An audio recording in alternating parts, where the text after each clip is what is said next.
যাত্রায় নৌ, রেল ও সড়ক পথে ঘরমুখী মানুষের ঢল। ট্রেনের ছাদে ঝুঁকি নিয়ে ছুটে চলা, লঞ্চেও উপচে পড়া ভিড়। গভীর রাতেও বাস টার্মিনালে অপেক্ষায় ছিলেন যাত্রীরা।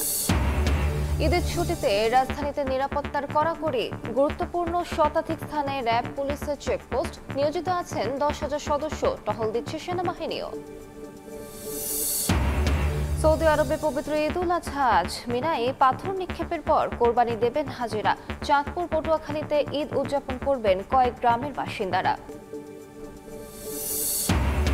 এবং সামনে এলো 2023 বিশ্বকাপ ফ্যাক্ট ফাইন্ডিং কমিটির রিপোর্ট। হাথুরুর কাছে নাসুমের লাঞ্ছনার ঘটনা স্বীকার প্রত্যক্ষদর্শী কোচ নিক লির। খবর ফাঁসে তামিমকে দোষারোপ সাকিবের।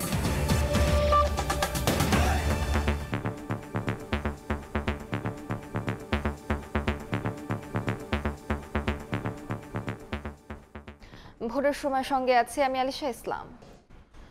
ঈদ যাত্রায় পথে ঘাটে ঢল নেমেছে ঘরমুখী মানুষের। ঢাকা টাঙ্গাইল মহাসড়কে গাড়ির চাপে দেখা দিয়েছে যানজট। বাস না পেয়ে ট্রাকেও গন্তব্যে রওনা হন অনেকে। যাত্রীদের ঠাসা বগি আর ডেক ভর্তি মানুষ নিয়ে বাড়ির পানে ছুটছে ট্রেন ও লঞ্চ। ভোগান্তি হলেও প্রিয়জনের সঙ্গে ঈদ উদযাপন করার জন্য উচ্ছ্বসিত সবাই।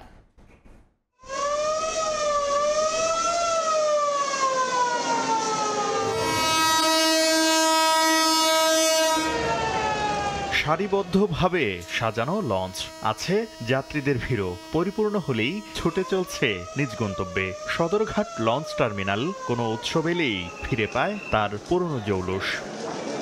এই লঞ্চ যাত্রায় স্বস্তি প্রকাশ করছেন যাত্রীরা, তবে কিছুটা আক্ষেপও ছাড়ছেন কেউ কেউ। বলছেন অতিরিক্ত যাত্রী তোলার প্রতিযোগিতা বন্ধ হলেই ঈদ যাত্রা পুরোপুরি আনন্দের হবে।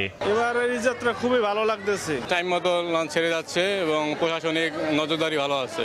এদিকে ছুটি শুরুর দিন রাজধানীর গাবতলী ও মহাখালী বাস টার্মিনাল সহ মহাসড়কগুলোতে দেখা যায় ভোগান্তির চিত্র। অব্যবস্থাপনার অভিযোগ তোলে যাত্রীদের দাবি, ঘন্টার পর ঘন্টা লাইনে দাঁড়িয়েও অনেকেই পাননি কাঙ্ক্ষিত টিকিট। ভাড়া আপনার 200 টাকা ভাড়া মাইমেনসিং, ভাড়া চাইতেছে 800 টাকা, 450 টাকার চাট লিখে তুই শৌকিনে 200-250 টাকা দিয়ে যাওয়া যায়, এখন 800 টাকা 1000 টাকা দিয়েও চাইতে যায়। গাড়ি ছাড়ে না তো, গাড়ি পালাইছে। 3টার থেকে আর কি ওয়েট করতেছি, ওইটাই করতেছে কিন্তু টিকিট পাই না। স্বাভাবিক সময় 9টার সময় বা 8টার সময় কাউন্টার বন্ধ করে, এখন ওই সময় বন্ধ করছে, বলছে গাড়ি নাই। কিন্তু গাড়ি এসে দাঁড়াইছে, আমরা অপেক্ষা করছি, ওরা কাউন্টার শাটার লাগায় চলে গেছে। এছাড়া যানবাহনের চাপ বেশি থাকায় ঢাকা টাঙ্গাইল মহাসড়কেও দীর্ঘ যানজটের সৃষ্টি হয়। একই অবস্থা ঢাকা ময়মনসিংহ রুটেও। যানবাহন না পেয়ে অনেকেই বাধ্য হন ফিরে যেতে। কেউ কেউ গভীর রাত পর্যন্ত অপেক্ষা করেন বাস টার্মিনালে। সে দুপুরে রওনা দিচ্ছে, আসি বসে আছে, এখনো বাস পাইনি। জেনে 300 টাকা ভাড়া, 1200 টাকা ভাড়া। তন্দ্রা পর্যন্ত আমি হাইটে আইছি, আমি এখন পর্যন্ত কোনো গাড়ি পাই নাই।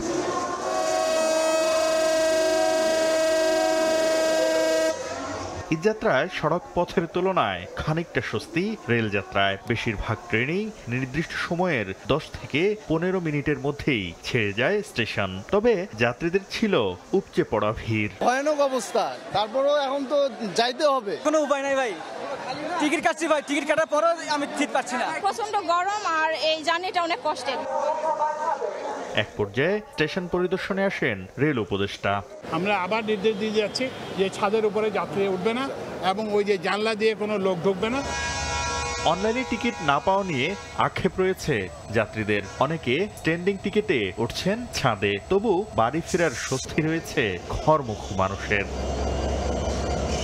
শাকির আহমেদ, সময় সংবাদ, ঢাকা।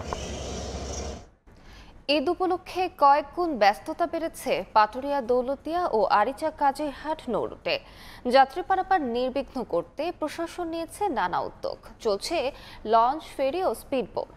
আইনশৃঙ্খলা নিয়ন্ত্রণে সার্বক্ষণিক নিয়োজিত পোশাকধারী ও সাদা পোশাকে পুলিশ। রমজান আলীর ক্যামেরায় মোহাম্মদ ইউসুফ আলীর রিপোর্ট। পাটুরিয়া, দৌলতদিয়া ও আরিচা কাজিরহাট দিয়েও ঈদে ঘরে ফিরছে মানুষ। পদ্মা যমুনার পানি ও স্রোত বৃদ্ধি পেয়েছে। এবারও ঈদে যাত্রী পারাপার নির্বিঘ্ন করতে 33টি লঞ্চ, 23টি ফেরি ও 41টি স্পিড বোট দিয়ে চলছে এই যাত্রা। অল্প সময়ের মধ্যে এবং দ্রুতভাবেই তাদেরকে আমরা তাদের গৃহে পৌঁছে দিতে সক্ষম হব। লঞ্চ এবং ফেরি টার্মিনালের অভ্যন্তরভাগে এবং নৌপথে আমাদের ভিজিলেন্স টিম কাজ করছে। মলম পার্টি, গামছা পার্টি, অতিরিক্ত ভাড়া, যে কোনো অনিয়ম ঠেকাতে কাজ করছে থানা ও জেলা পুলিশ। স্থানীয় প্রশাসন এবং পুলিশের সাদা পোশাক এবং পোশাকে আমরা অনেকগুলো পার্টি কিন্তু এখানে মোতায়েন রেখেছি। ঘাটে রয়েছে কন্ট্রোল রুম থেকে শুরু করে ভ্রাম্যমাণ আদালতও। ছাড় দেওয়া হচ্ছে না অনিয়মকারী নৌযান সহ নৌযাত্রীদেরও। আমাদের জেলা প্রশাসনের পক্ষ থেকে আমরা পর্যাপ্ত পরিমাণ নির্বাহী ম্যাজিস্ট্রেট নিয়োগ করেছি, পাশাপাশি তাদেরকে সুপারভাইজ করার জন্যও আমরা আমাদের যে অতিরিক্ত জেলা প্রশাসকগণ আছেন ওনাদেরকেও দায়িত্ব দিয়েছি, ওনারাও খোঁজখবর রাখতেছেন। পাটুরিয়া দৌলতদিয়া ও আরিচা কাজিরহাট নৌ রুটে স্বাভাবিক সময়ে 3 থেকে 4 হাজার যানবাহন পারাপার হয়, আর ঈদের সময় তার সংখ্যা বেড়ে দাঁড়ায় 3 থেকে 4 গুণ। সময় সংবাদ, মানিকগঞ্জ।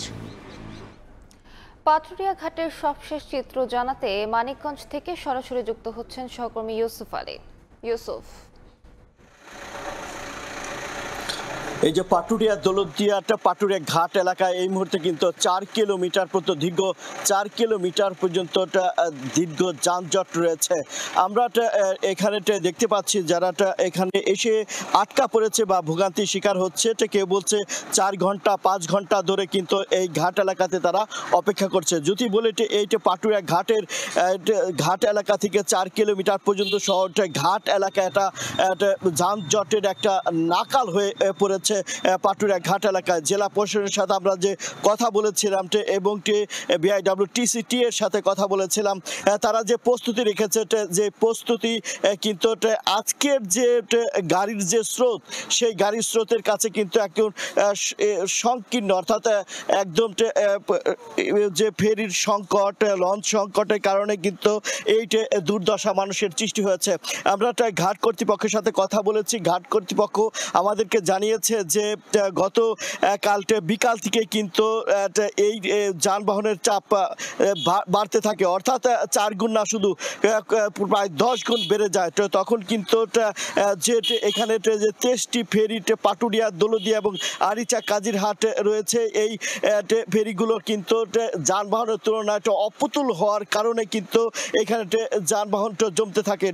জমতে এখন কিন্তু 4 কিলোমিটার পর্যন্ত দীর্ঘ পাটুরিয়া যানজটের সৃষ্টি হয়েছে। আমরা এখানকার যারা যাত্রী রয়েছে যাত্রীদের সাথে কথা বলেছি। যাত্রীরা বলছেন যেহেতু পয় নিষ্কাশনের সুবিধা এখানে পাচ্ছে না, কোনো খাবার পাচ্ছে না ঠিক মতো ঘুমাতে, যার জন্য কিন্তু 4 থেকে 5 ঘন্টা ধরে তারা একদম মানবতার জীবনযাপনটা এখানে করছে। অর্থাৎ এই যে সময়টুকু দীর্ঘ সময়টা শিশুদের, বিশেষ করে শিশু এবং নারীদের যে অবস্থা তা কিন্তু খুবই কষ্টদায়ক।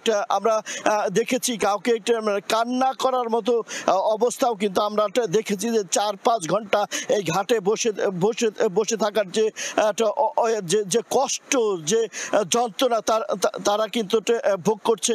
এছাড়াও কিন্তু আমরা ঘাট কর্তৃপক্ষের সাথে কথা বলার চেষ্টা করেছি, বিশেষ করে পুলিশ প্রশাসন, তারা কিন্তু আসলে সেই রকমভাবে এই যে যানজট নিরসনে যে কাজ করবে সেই রকম কিন্তু আমরা চোখে পড়েনি। তবে ঘাটের যে ভিতরে, অর্থাৎ আর্চিয়াল মোড় থেকে যে ভিতরে অংশটুকু কিন্তু শৃঙ্খলা রয়েছে, তাছাড়া কিন্তু আর্চিয়াল মোড় থেকে কিন্তু 4 কিলো পর্যন্ত কিন্তু একদম এই গাড়ির পিছনে গাড়ি লেগে আছে। পাটুরিয়া দৌলতদিয়া রোডে কিন্তু এখন সব চাকা থমকে রয়েছে। এই ছিল আমার কাছে পাটুরিয়া ঘাট থেকে যানজটের সর্বশেষ তথ্য।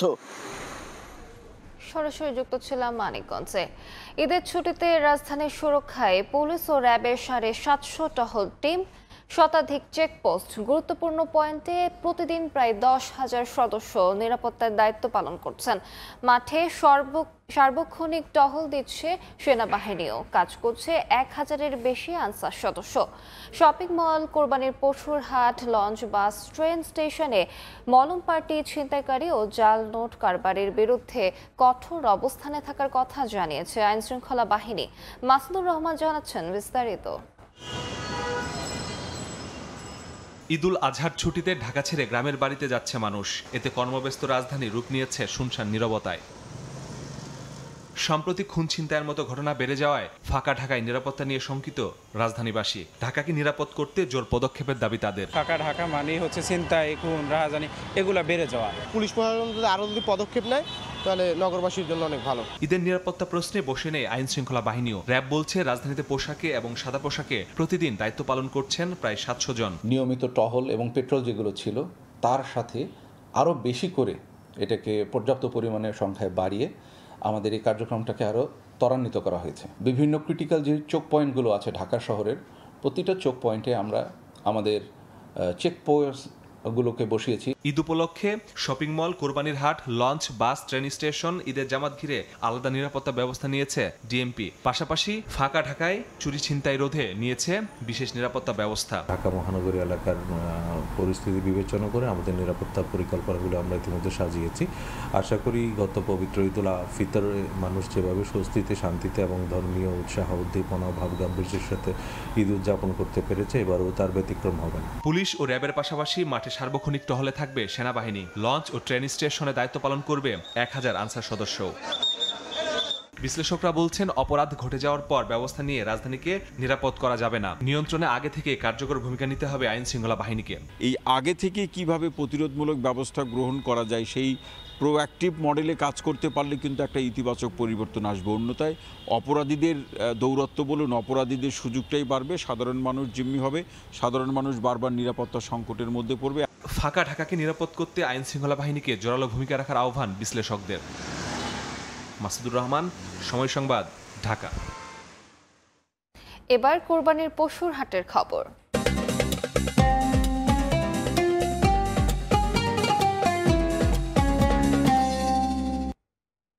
শেষ মুহূর্তে জমে উঠেছে রাজধানীর কোরবানির পশুর হাট। দরদাম আর হাটটাকে রাতেও চলছে বেচাকেনা। মাঝারি গরুর চাহিদা বেশি হওয়ায় কপালে চিন্তার ভাঁজ বড় গরু মালিকদের। ঈদের বাকি আর মাত্র একদিন। বৃষ্টি আর রাখার জায়গার সংকট সহ নানা কারণে শেষ দিকেই কোরবানির পশু কিনতে আগ্রহী হন ঢাকাবাসী। তাই শেষ মুহূর্তে জমে উঠেছে রাজধানীতে কোরবানির পশুর হাট।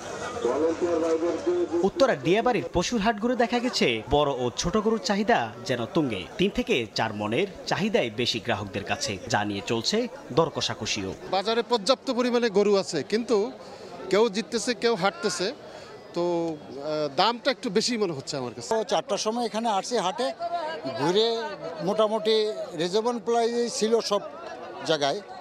এখন আবার একটু মনে হয় দাম বাড়তেছে। 1 লাখ টাকা, 1,60,70,000 টাকার গরু এটা চাইতেছে 2,10,20,000, মানে 2 লাখ, মানে 2 লাখের উপরে কইতে হইব, মানে নিচে পাওয়া যাবে না।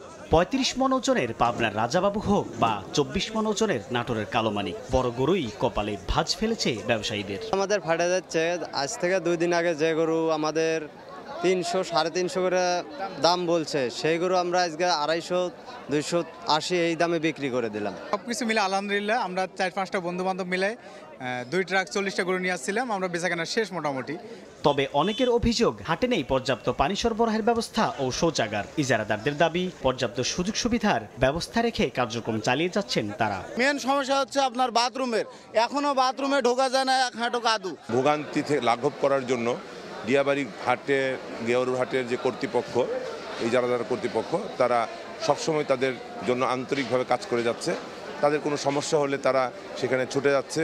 এদিকে জাল টাকা শনাক্তকরণ মেশিন সহ পরিস্থিতি সামাল দিতে 24 ঘন্টা কাজ করছে আইন শৃঙ্খলা বাহিনী। সাইফুল ইসলাম, সময় সংবাদ, ঢাকা। ঈদ ঘনিয়ে আসায় সারা দেশে জমে উঠেছে কোরবানির পশুর হাট। বনিবনা হলেই ক্রেতা কিনে নিচ্ছেন পছন্দের পশু। প্রতিবারের মতো এবারও ছোট ও মাঝারি গরুর চাহিদা বেশি, তবে দাম নিয়ে রয়েছে ক্রেতা বিক্রেতার পাল্টাপাল্টি দাবি।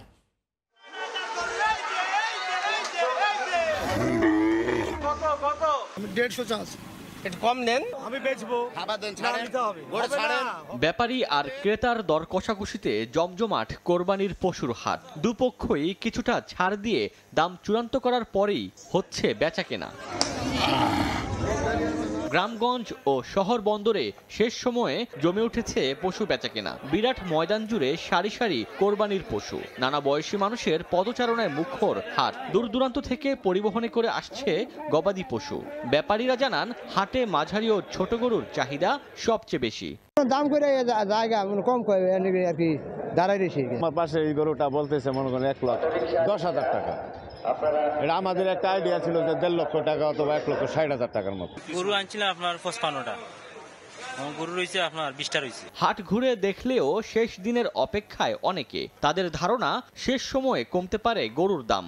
আবার দরদামে বনিবনা হলেই পশু কিনে ফেলছেন বেশিরভাগ ক্রেতা। দাম গতবারের মতোই, কম মনে হচ্ছে না।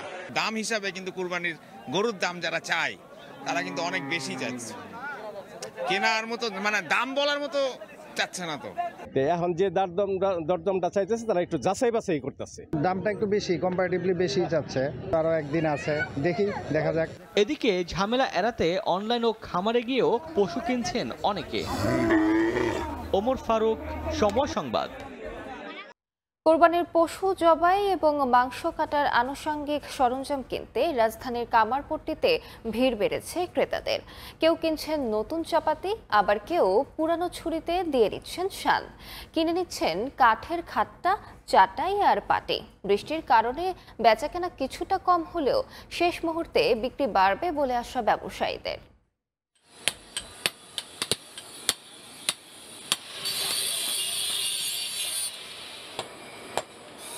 কামারের হাতুড়ির শব্দ জানান দিচ্ছে দা বটি ছুরি তৈরির ব্যস্ত সময়ের কথা।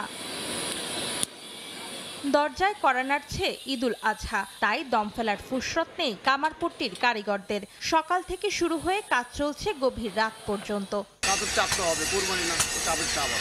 ঈদ উপলক্ষে ভালো চাপ। এখন মনে করেন সকাল 7:30 8টায় বসি, রাত্র 11টা অথবা 12টা পর্যন্ত কাজ চলে। কোরবানির পশু কেনার পাশাপাশি রাজধানীতে জমে উঠেছে পশুর খাবার সহ আনুষঙ্গিক সরঞ্জামের মৌসুমি ব্যবসা। বৃষ্টি উপেক্ষা করে কারওয়ান বাজারের ছুরি চাপাতির দোকানগুলোতে জড়ো হচ্ছেন ক্রেতারা। কেনা হয়ে গেছে, এবার আসলাম তাও বটি চাকু ধার দিতে আসলাম। নিজে কোরবানি দিব তো, সব নিজের জিনিস হওয়া ভালো। যেগুলো কোরবানির জন্য দরকার হয় সেই সামগ্রীগুলো কেনার জন্য এসেছি। এছাড়াও মাংস কাটার জন্য খাট্টা আর রাখার জন্য চাটাই পাটিও কিনছেন তারা। ক্রেতারা জানান গেল বছরের তুলনায় বেশ সস্তায় মিলছে এসব পণ্য।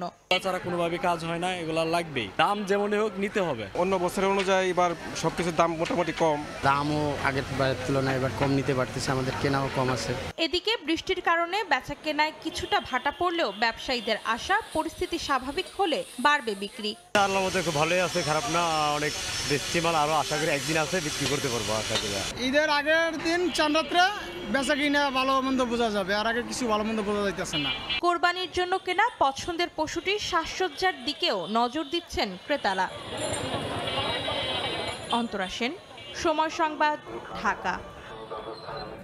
ঈদ সামনে রেখে কোরবানির পশু জবাই এবং মাংস কাটায় ছুরি, চাপাতি, দা বটি তৈরিতে ব্যস্ত সময় পার করছেন কিশোরগঞ্জের কামাররা। ঈদের দিনে অপরিহার্য এসব হাতিয়ার সংগ্রহ করতে কামারশালায় ভিড় করছেন অনেকেই। নূর মোহাম্মদের তথ্য, ছবি নিয়ে রিপোর্ট।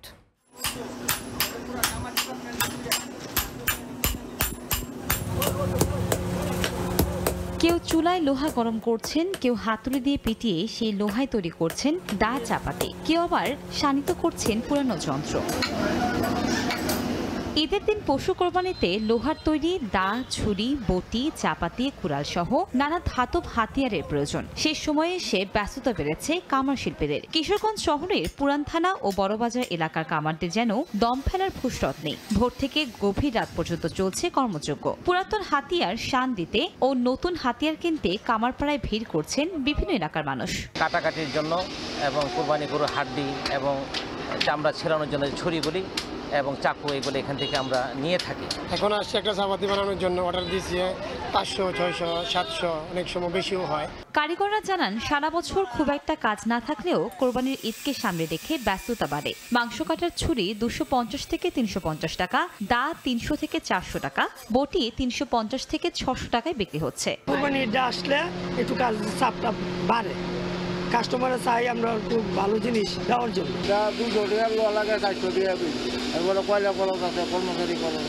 সমাজসেবা অধিদপ্তর বলছে ঐতিহ্যবাহী কামার শিল্পকে টিকিয়ে রাখতে এ পেশার মানুষের জীবনমান উন্নয়নে উদ্যোগ নেওয়া হয়েছে। অন দ্য জব প্রশিক্ষণ এবং প্রশিক্ষণ পরবর্তী সময়ে তাদেরকে অনুদান দেওয়া হচ্ছে, যাতে এই যে পেশাগুলো যাতে আমাদের সমাজ থেকে হারিয়ে নেওয়া যায়। সমাজসেবা অধিদপ্তরের তথ্য মতে কিশোরগঞ্জে 1000-এরও বেশি কামার পরিবার রয়েছে। সময় সংবাদ, কিশোরগঞ্জ। সৌদি আরবে পবিত্র ঈদ উল আজহা উদযাপিত হবে আজ।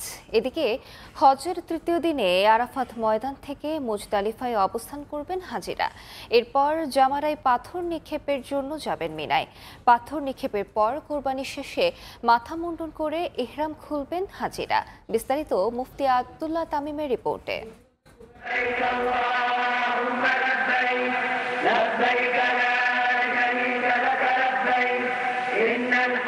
নয় জিলহজ মুজদালিফায় সারা রাত খোলা আকাশের নিচে অবস্থান করেন হাজিরা। ফজরের নামাজ আদায় করে সূর্য ওঠার আগে কিছু সময় অবস্থান করে মিনার উদ্দেশ্যে রওনা হন তারা।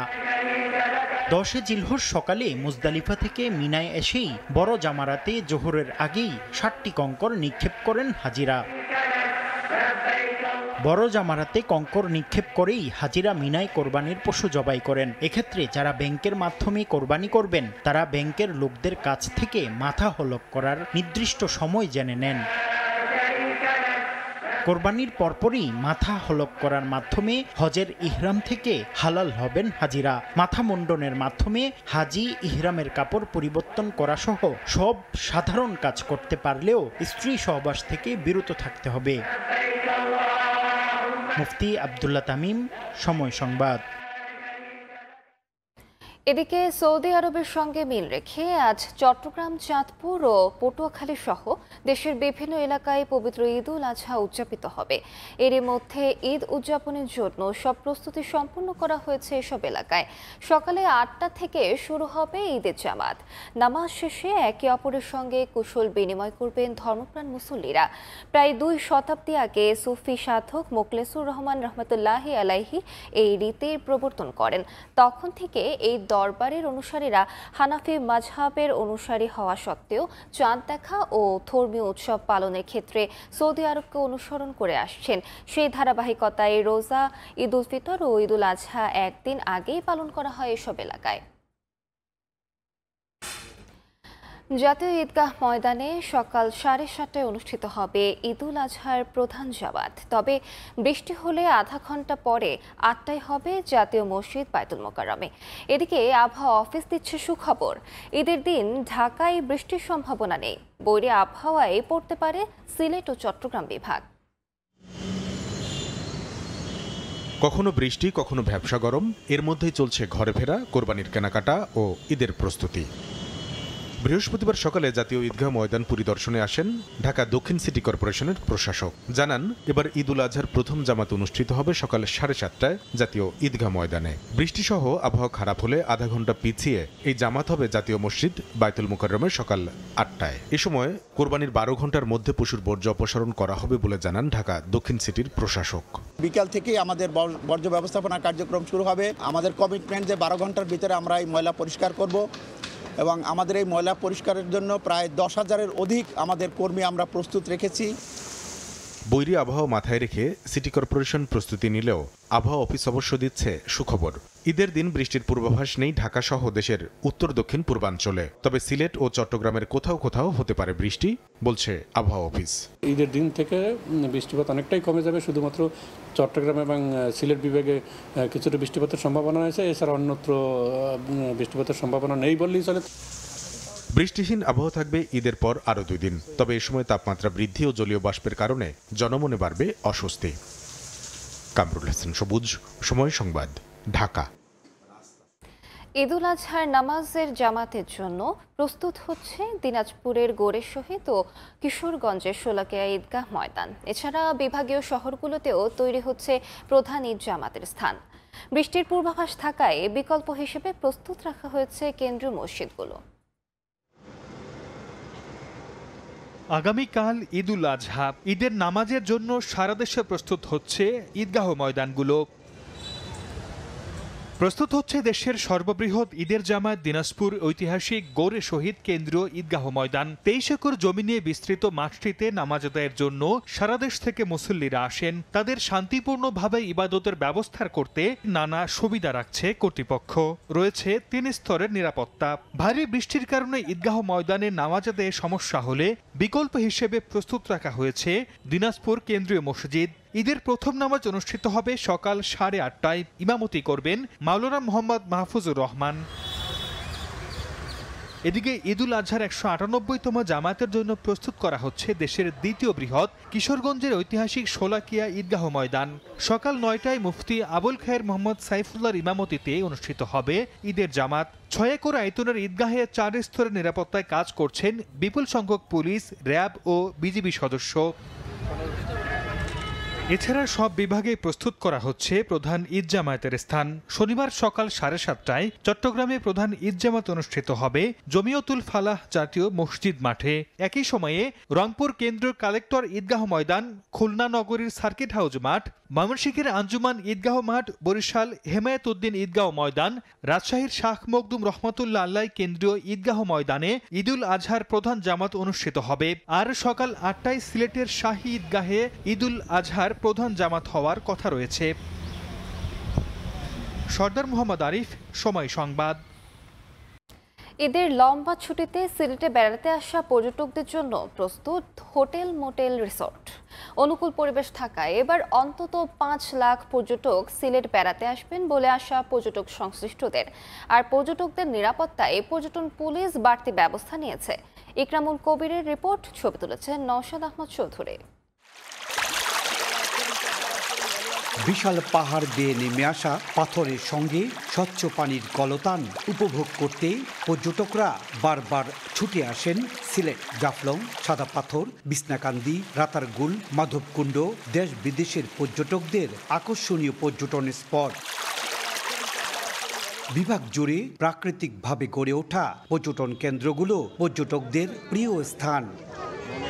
দেশের 168টি চা বাগানের মধ্যে সিলেট অঞ্চলে 137টির অবস্থান। এ অঞ্চলে বেড়াতে আসা পর্যটকদের কাছে এই চা বাগানগুলো বাড়তি আকর্ষণ।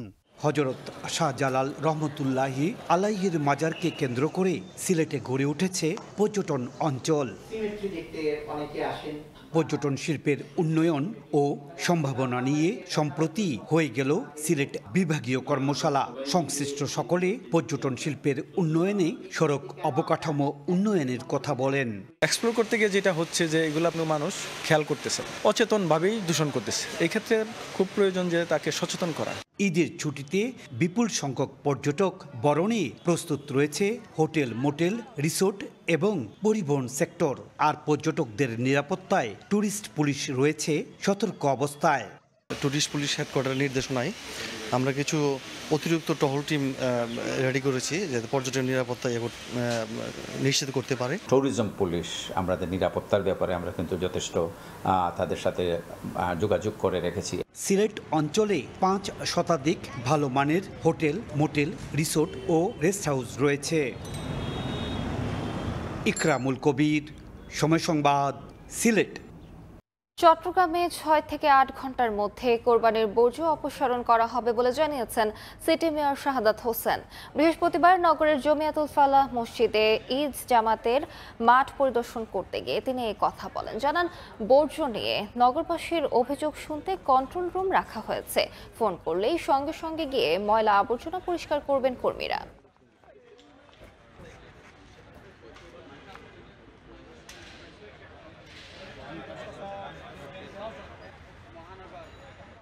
সাথে সাথে সেটা ওয়াশ করতে হবে এবং সেখানে ব্লিচিং পাউডার আমরাও দিচ্ছি বিভিন্ন জায়গায়। আপনারাও সেটা যদি না থাকে বাসায় রেখে সেটাকে আপনারা ইউজ করবেন।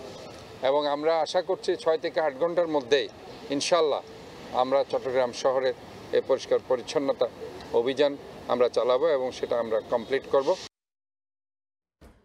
হঠাৎ করে শিল্পের কাঁচামাল আমদানি বেড়ে যাওয়ায় চট্টগ্রাম বন্দরে জাহাজ আসার পরিমাণ আগের সব রেকর্ড ছাড়িয়ে গেছে। চট্টগ্রাম বন্দর ও বন্দরের বহির্নোঙরে হাজার হাজার কোটি টাকা মূল্যের পণ্য নিয়ে অন্তত 147টি জাহাজ অবস্থান করছে। তবে ঈদের টানা বন্ধে এসব জাহাজ থেকে পণ্য খালাস এবং সরবরাহ দেয়া বন্দরের জন্য কঠিন চ্যালেঞ্জ হয়ে দাঁড়িয়েছে। সাক্ষর টিপুর ক্যামেরায় বিস্তারিত জানাচ্ছেন কমল দে। চট্টগ্রাম বন্দরের নৌসীমায় অবস্থানরত 147টি পণ্যবাহী জাহাজের পাশাপাশি খালাস কাজে ব্যবহৃত কয়েকশো লাইটারের জাহাজের গতিবিধি স্যাটেলাইটের মাধ্যমে পর্যবেক্ষণ করছেন বন্দরের এই কর্মকর্তা। বিশেষ করে বন্দরের বহির্নোঙর হিসেবে চিহ্নিত ব্র্যাভো এবং চার্লি অ্যাঙ্কারেজে অবস্থানরত 122টি জাহাজের মধ্যে 74টি জাহাজ থেকে লাইটারের জাহাজে পণ্য খালাস চলছে। বাকি 48টি জাহাজও পণ্য খালাসের অপেক্ষায় রয়েছে। এমনকি বন্দরের প্রধান 15টি জেটিতেও রয়েছে জাহাজের অবস্থান। ইয়ার অন ইয়ার এবং মান্থ অন মান্থ যদি আমি এখন আমার কম্পারিজনটা করি, সেক্ষেত্রে আমার গড়ে 5% প্রবৃদ্ধি বেশি আছে। তার মানে আমার গত বছরের এই একই সময়ের চাইতে আমি 5% বেশি পণ্য বাংলাদেশে হ্যান্ডেল করেছি। আমি আশা করছি এটা দ্বারা বোঝাচ্ছে যে আমাদের প্রবৃদ্ধির হার বেশি আছে এবং আমদানি রপ্তানি একটা ইতিবাচক ধারা বর্তমানে চলমান। বন্দরের তথ্য অনুযায়ী শিল্পের কাঁচামাল কার্গো পণ্যবাহী 45টি জাহাজের পাশাপাশি কন্টেনারবাহী জাহাজ রয়েছে 31টি, যা সাম্প্রতিক সময়ে বন্দরের জাহাজ আসার রেকর্ড। এছাড়া সিমেন্ট ক্লিংকারবাহী 41টি, খাদ্য পণ্যবাহী 10টি, সারবাহী 3টি, লবণবাহী 1টি এবং 13টি ওয়েল ট্যাঙ্কারের অবস্থান রয়েছে বন্দর ও বহির্নোঙরে। সিমেন্ট, কয়লা, পাথর সহ কার্গো পণ্যগুলো বহির্নোঙরে খালাস হলো কন্টেনারবাহী জাহাজগুলোকে বন্দরের প্রধান জেটিতে অবস্থান নিয়েই কন্টেনার উঠানামা করতে হয়। আমার মনে হয় এই ব্যাপারে বন্দরে একটা নজর দেওয়া উচিত। আমরা বন্দর খোলা রেখেছি, যাদের কনসাইনি যাদের মাল রয়ে গেছে তারা যেন মালগুলি ছাড় করতে আসে, সেরকম একটা প্রচারণাও চালানো উচিত বলে আমি মনে করি। 2025-26 অর্থ বছরের বাজেট এবং পবিত্র ঈদুল আজহা খুব কাছাকাছি সময়ে হয় শিল্পের কাঁচামাল সহ নানা পণ্য আমদানি হয়েছে তুলনামূলক বেশি। এর মাঝে শুরু হয়েছে ঈদ উপলক্ষে সরকারি 10 দিনের ছুটি। এই অবস্থায় আমদানিকৃত কাঁচামাল ছাড় করা নিয়ে কিছুটা শঙ্কিত ব্যবসায়ীরা। বন্দরের মধ্যে বড় ধরনের একটা আউটারের জট সৃষ্টি হয়েছে। আমরা যারা আরএমজি করি, আমাদের একটা টাইম বাউন্ডের প্রোডাকশন, এটা যদি আমরা টাইমের মধ্যে যদি এক্সপোর্ট করতে না পারি তাহলে সামনে কিন্তু আমাদের জন্য বড় ধরনের একটা গ্যাপ হয়ে যাবে। তবে সরকারি ছুটিতেও পুরোদমে সচল থাকবে চট্টগ্রাম বন্দরের অপারেশন কার্যক্রম এবং ডেলিভারি সিস্টেম। এক্ষেত্রে অন্যান্য স্টেক হোল্ডাররাও চেষ্টা করছেন আমদানি পণ্য ছাড় পরিস্থিতি সামাল দিতে। এসব পণ্য ছাড় করানোর জন্য আমরা লজিস্টিক সাপোর্ট দিচ্ছি। বিশেষ করে সরকার ব্যাংক খোলা রেখেছে এবং চট্টগ্রাম বন্দর তার সমস্ত কার্যক্রম চালু রেখেছে এবং সিএনএফ এজেন্ট অ্যাসোসিয়েশন তাদের আমাদের সকল কর্মকর্তারা কাজ করছে এবং যারা নানান ইকুইপমেন্ট নিয়ে কাজ করবে তারাও সচল আছে। সুতরাং আমাদের দিক থেকে আমরা সার্বিক সাহায্য সহযোগিতা করছি। চট্টগ্রাম বন্দরের বিভিন্ন ইয়ার্ডে বর্তমানে 36,215 টিওস কন্টেনারের অবস্থান রয়েছে। অবশ্য বন্দরের ধারণ সক্ষমতা 53,518 টিওস কন্টেনার। কমল দে, সময় সংবাদ, চট্টগ্রাম। সংস্কারের অভাবে বেহাল অবস্থা শরীয়তপুর সদরের মনোহর বাজার থেকে নরসিংহপুর ফেরিঘাট পর্যন্ত সড়ক। খানাখন্দ আর অপ্রশস্ততার কারণে এ রুটে কমেছে যান চলাচল।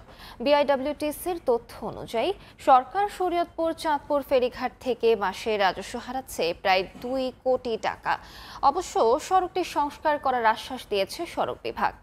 বিএম ইশরাফিলের তথ্য ও ছবিতে রিপোর্ট। সড়ক জুড়ে ছোট বড় খানাখন্দ, ধুলো বালিতে জরাজীর্ণ, চলাচলের প্রায় অযোগ্য এ সড়কটি দেশের দক্ষিণাঞ্চলের 21 জেলার সঙ্গে চট্টগ্রামকে সংযুক্ত করেছে। বলছি শরীয়তপুর সদর উপজেলার মনোহর বাজার থেকে নরসিংহপুর ফেরিঘাট পর্যন্ত 34 কিলোমিটার সড়কের কথা। এমন বেহাল দশার কারণে কমছে যান চলাচল। খানাখন্দের কারণে প্রায় 150 কিলোমিটার ঘুরতে হয় পথ। বিআইডব্লিউটিসির তথ্য মতে আগে প্রতিদিন 350 থেকে 400 পণ্য ও যাত্রীবাহী গাড়ি পারাপার হতো, এখন হচ্ছে 100-র কিছু বেশি। এতে সরকার শরীয়তপুর চাঁদপুর ফেরিঘাট থেকে মাসে রাজস্ব হারাচ্ছে প্রায় 2 কোটি টাকা। অথচ 3 বছর আগে ঘাট থেকে মাসে আয় হতো 3.5 থেকে 4 কোটি টাকা। ঠিক মতো কাজ করে না, সেই সিলেকশন বালিও দরকার তাই হেয়ে দেয় না, খালি আগের পুরান যে পাথরগুলি আছে ওগুলা দিয়ে ডলিয়া কোনোরকম করিয়া দিয়ে আছে। 20 টন 30 টন মাল নিয়ে মালবাহী গাড়ি চলে, আর সেইভাবে যেই রোড হওয়ার কথা সেই রোড হয় নাই। এই রাস্তা দিয়ে খরচ কম আছে, পদ্মা দিয়ে গেলে আমাদের খরচ টরচ বেশি। অনেক পটল বন্ধ হয়ে গেছে, এখনো 2-3টা পটল আছে, ঠিক মতন চলে না। সড়ক প্রশস্তকরণ ও সংস্কারের দাবি জানিয়েছেন ইজারাদার ও বিআইডব্লিউটিসি কর্তৃপক্ষ। ইজারাদার হচ্ছে সবচেয়ে বেশি ক্ষতিগ্রস্ত, কারণ পার ডে অনেক টাকা লস হচ্ছে। রাজস্ব আদায় করত 2.5 কোটি থেকে 3 কোটি টাকা, বর্তমানে আয় দাঁড়িয়েছে 80 লাখ টাকা থেকে 90 লাখ টাকা। সড়কটি সংস্কার করার আশ্বাস দিয়েছে সড়ক বিভাগ। সংস্কার কাজ চলমান আছে। ফেরিঘাট থেকে ওখানে 6 কিলোমিটার সড়কের কাজ ইতিমধ্যেই প্রায় সম্পন্ন হয়ে গেছে। বাকি যে অংশ আছে সেই অংশেরও দরপত্র মূল্যায়নের কাজ চলছে। চট্টগ্রামের সঙ্গে মোংলা সমুদ্র বন্দর ও বেনাপোল স্থলবন্দর সহ দক্ষিণাঞ্চলের যাতায়াত সহজ করতে 2000 সাল থেকে শুরু হয় শরীয়তপুর চাঁদপুর ফেরি চলাচল। সময় সংবাদ, শরীয়তপুর। কিশোরগঞ্জের ভৈরবে ভাঙনের কবলে সরকারি প্রতিষ্ঠান যমুনা অয়েল কোম্পানি ও বিএডিসি সার গুদাম।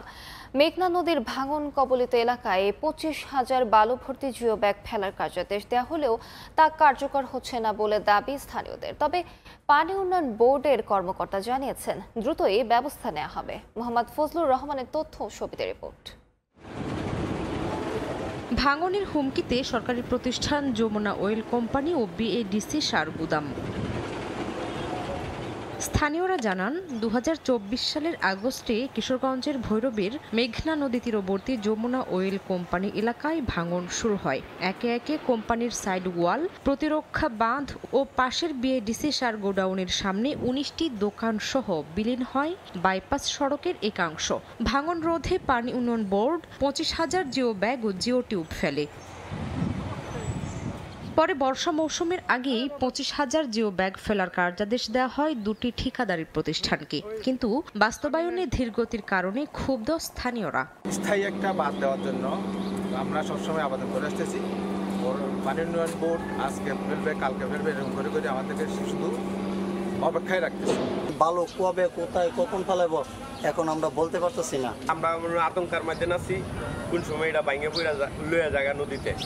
নদী ভাঙনে কবলে আমরা পড়েছি, তো দীর্ঘদিন যাবৎ এখানে কাজ কম হচ্ছে, আমার কাছে মনে হচ্ছে তাই।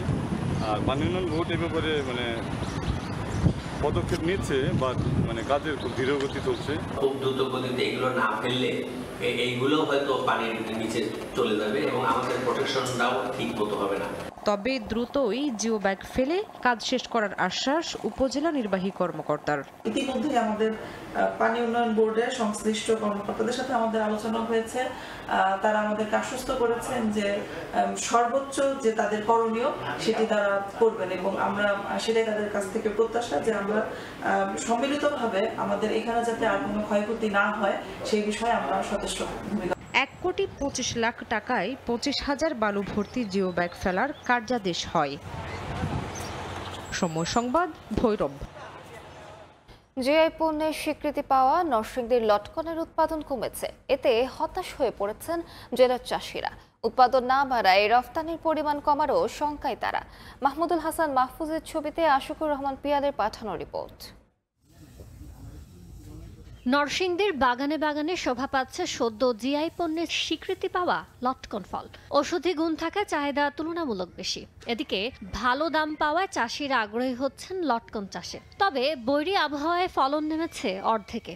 গাছ প্রতি 3 থেকে 4 মণ ফল ধরলেও এবারে মিলতে পারে 15 থেকে 20 কেজি। এই বছর লটকনের যে ফলন এটা খুবই কম আসছে। সবুজ পাড়া এলাকার ভিতরে কোনো বাগানে ফল আছে, কোনো বাগানে ফল নাই। সেমি বাগান সেমি গাছ গত বছর বিক্রি হয়েছে 8 লক্ষ টাকা, এবার বিক্রি হয়েছে 4 লক্ষ টাকা, 50%। প্রাকৃতিক দুর্যোগের কারণে গোলা দিয়ে আসছে না। বাগান থেকে আগাম লটকন ক্রয় করা পাইকাররা বলছেন ফলন কম হওয়ায় তাদের মন প্রতি ক্রয় মূল্য বাড়বে 1 থেকে 1,500 টাকা বেশি। এছাড়া আনুষঙ্গিক খরচ মিলিয়ে প্রভাব পড়বে খুচরা বাজারের দামেও। গত বছরের তুলনায় আপনার ডাবল হারে বিক্রি করতেছে। যদি বাজার ভালো থাকে তাইলে লাভ হবে। রফতানি বাড়ানো সহ নানা বিষয়ে নিয়মিত পরামর্শের পাশাপাশি চলতি মৌসুমে উৎপাদন কম হওয়ার বিপরীতে নেওয়া পদক্ষেপের কথা জানালো স্থানীয় কৃষি বিভাগ। লটকনের ফুল আসার সময় প্রচন্ড তাপমাত্রা এবং বৃষ্টি না হওয়ার কারণে ফুলগুলি মরে যায়। তারপরেও আমরা কৃষকদের সাথে কথা বলে আরো জানতে পেরেছি যে এই লটকনের বাগানের বয়স কোনো বাগানের বয়স অনেক বেশি হয়ে গেছে। আমরা আশা করতেছি যে কৃষি গবেষণা তাদের রিসার্চের মাধ্যমে আমাদের এই একটা সমাধান দিতে পারবে। জেলায় 1,800 হেক্টর জমিতে লটকনের বাগান রয়েছে। উৎপাদন লক্ষ্যমাত্রা ধরা হয়েছে 32,400 মেট্রিক টন। সময় সংবাদ, নরসিংদী। একটু বৃষ্টিতেই মাদারীপুর পৌরসভার বিভিন্ন এলাকায় দেখা দেয় জলাবদ্ধতা। মাত্র 1 ঘন্টার বৃষ্টির পানি নামতে সময় লাগে 24 ঘন্টার বেশি। এতে চরম দুর্ভোগে পড়তে হয় পৌরবাসীকে। দীর্ঘদিনেও জলাবদ্ধতা থেকে মুক্তি না পাওয়ায় ক্ষুব্ধ বাসিন্দারা।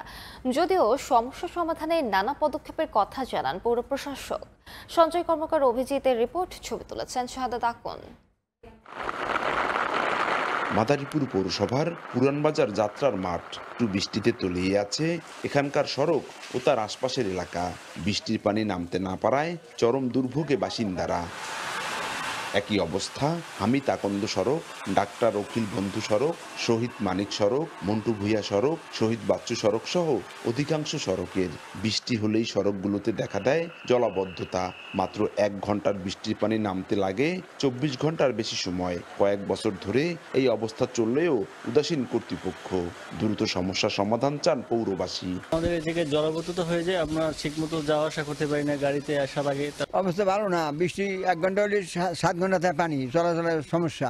বৃষ্টি পানি একটু বয়লেই বাইরে থাকে, নামে না। এলাকাবাসীর অভিযোগ, কর, ট্রেড লাইসেন্স, জন্ম মৃত্যু সনদ, রাজস্ব সহ বিভিন্ন খাতে প্রতি বছরই শত কোটি টাকার রাজস্ব আদায় করে পৌর কর্তৃপক্ষ। অথচ নিয়মিত ড্রেন পরিষ্কার না করা ও যত্রতত্র জলাশয় ভরাট করে বহুতল ভবন নির্মাণের কারণেই বৃষ্টিতে সৃষ্টি হয় নাজুক অবস্থা। দুর্ভোগের শেষ নেই যাত্রী চালক ও পথচারীর। ক্ষুব্ধ বাসিন্দারা। পানি ড্রেন দিয়ে পাস না হয়ে রাস্তায় জমাটবদ্ধ হয়ে থাকে, পানি জমাট এমন হয়ে থাকে যে গাড়ির চাকা পর্যন্ত তলায় যায়। পৌর প্রশাসক জানান, ড্রেন পরিষ্কার করা ও খাল খনন সহ দখল হওয়া জলাশয় উদ্ধারে চলমান রয়েছে নানা কার্যক্রম। খাল খননের কর্মসূচি হাতে নিয়েছি। অবৈধভাবে দখলকৃত যে সরকারি স্থাপনা, সরকারি জলাধারগুলো, সেগুলো দখলমুক্ত করছি। জলাবদ্ধতা আমরা নিরসনের জন্য আরও যা যা করণীয় আমরা সবকিছু পৌরসভার তরফ থেকে করব ইনশাআল্লাহ। মাদারীপুর পৌরসভার 9টি ওয়ার্ডের 34টি মৌজায় প্রায় 2 লাখ মানুষের বসবাস। 1875 সালে প্রতিষ্ঠিত 14 বর্গ কিলোমিটারের মাদারীপুর পৌরসভা 1991 সালে প্রথম শ্রেণীর পৌরসভার মর্যাদা পায়। সঞ্জয় কর্মকার, অভিজিৎ, সময় সংবাদ, মাদারীপুর। জুলাই স্মৃতি ফাউন্ডেশনের পক্ষ থেকে ছাত্র জনতার আন্দোলনে নেত্রকোনার 17 শহীদ পরিবারের মাঝে ঈদ সামগ্রী তুলে দেওয়া হয়েছে। বৃহস্পতিবার জেলা প্রশাসকের সম্মেলন কক্ষে শহীদ পরিবারের মাঝে ঈদ সামগ্রী তুলে দেওয়া হয়। এ সময় শহীদদের স্মরণে দাঁড়িয়ে 1 মিনিট নীরবতা পালন করা হয়। অতিরিক্ত জেলা ম্যাজিস্ট্রেট সুখময় সরকারের সঞ্চালনায় ঈদ সামগ্রী বিতরণে শহীদ পরিবারের সদস্য সহ উপস্থিত ছিলেন জেলা প্রশাসনের কর্মকর্তারা। যে কোনো সমস্যায়, যে কোনো বিপদ আপদ হলে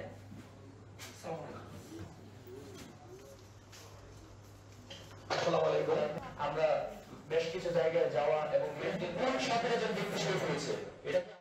খাগড়াছড়িতে অর্ধ শতাধিক অসহায় পরিবারের মাঝে ঈদ উপহার সামগ্রী বিতরণ করেছে সেনাবাহিনী। বৃহস্পতিবার উপহার সামগ্রী বিতরণ অনুষ্ঠানে প্রধান অতিথি ছিলেন মাটিরাঙ্গা জোনের অধিনায়ক লেফটেন্যান্ট কর্নেল ইব্রাহিম আদহাম। এ সময় অর্ধ শতাধিক হতদরিদ্রের মাঝে ঈদ উপহার সামগ্রী বিতরণ করা হয়। এছাড়া অসচ্ছল 2টি পরিবারের মাঝে চিকিৎসা সহায়তা ও মেয়ের বিয়ের জন্য নগদ টাকা দেওয়া হয়।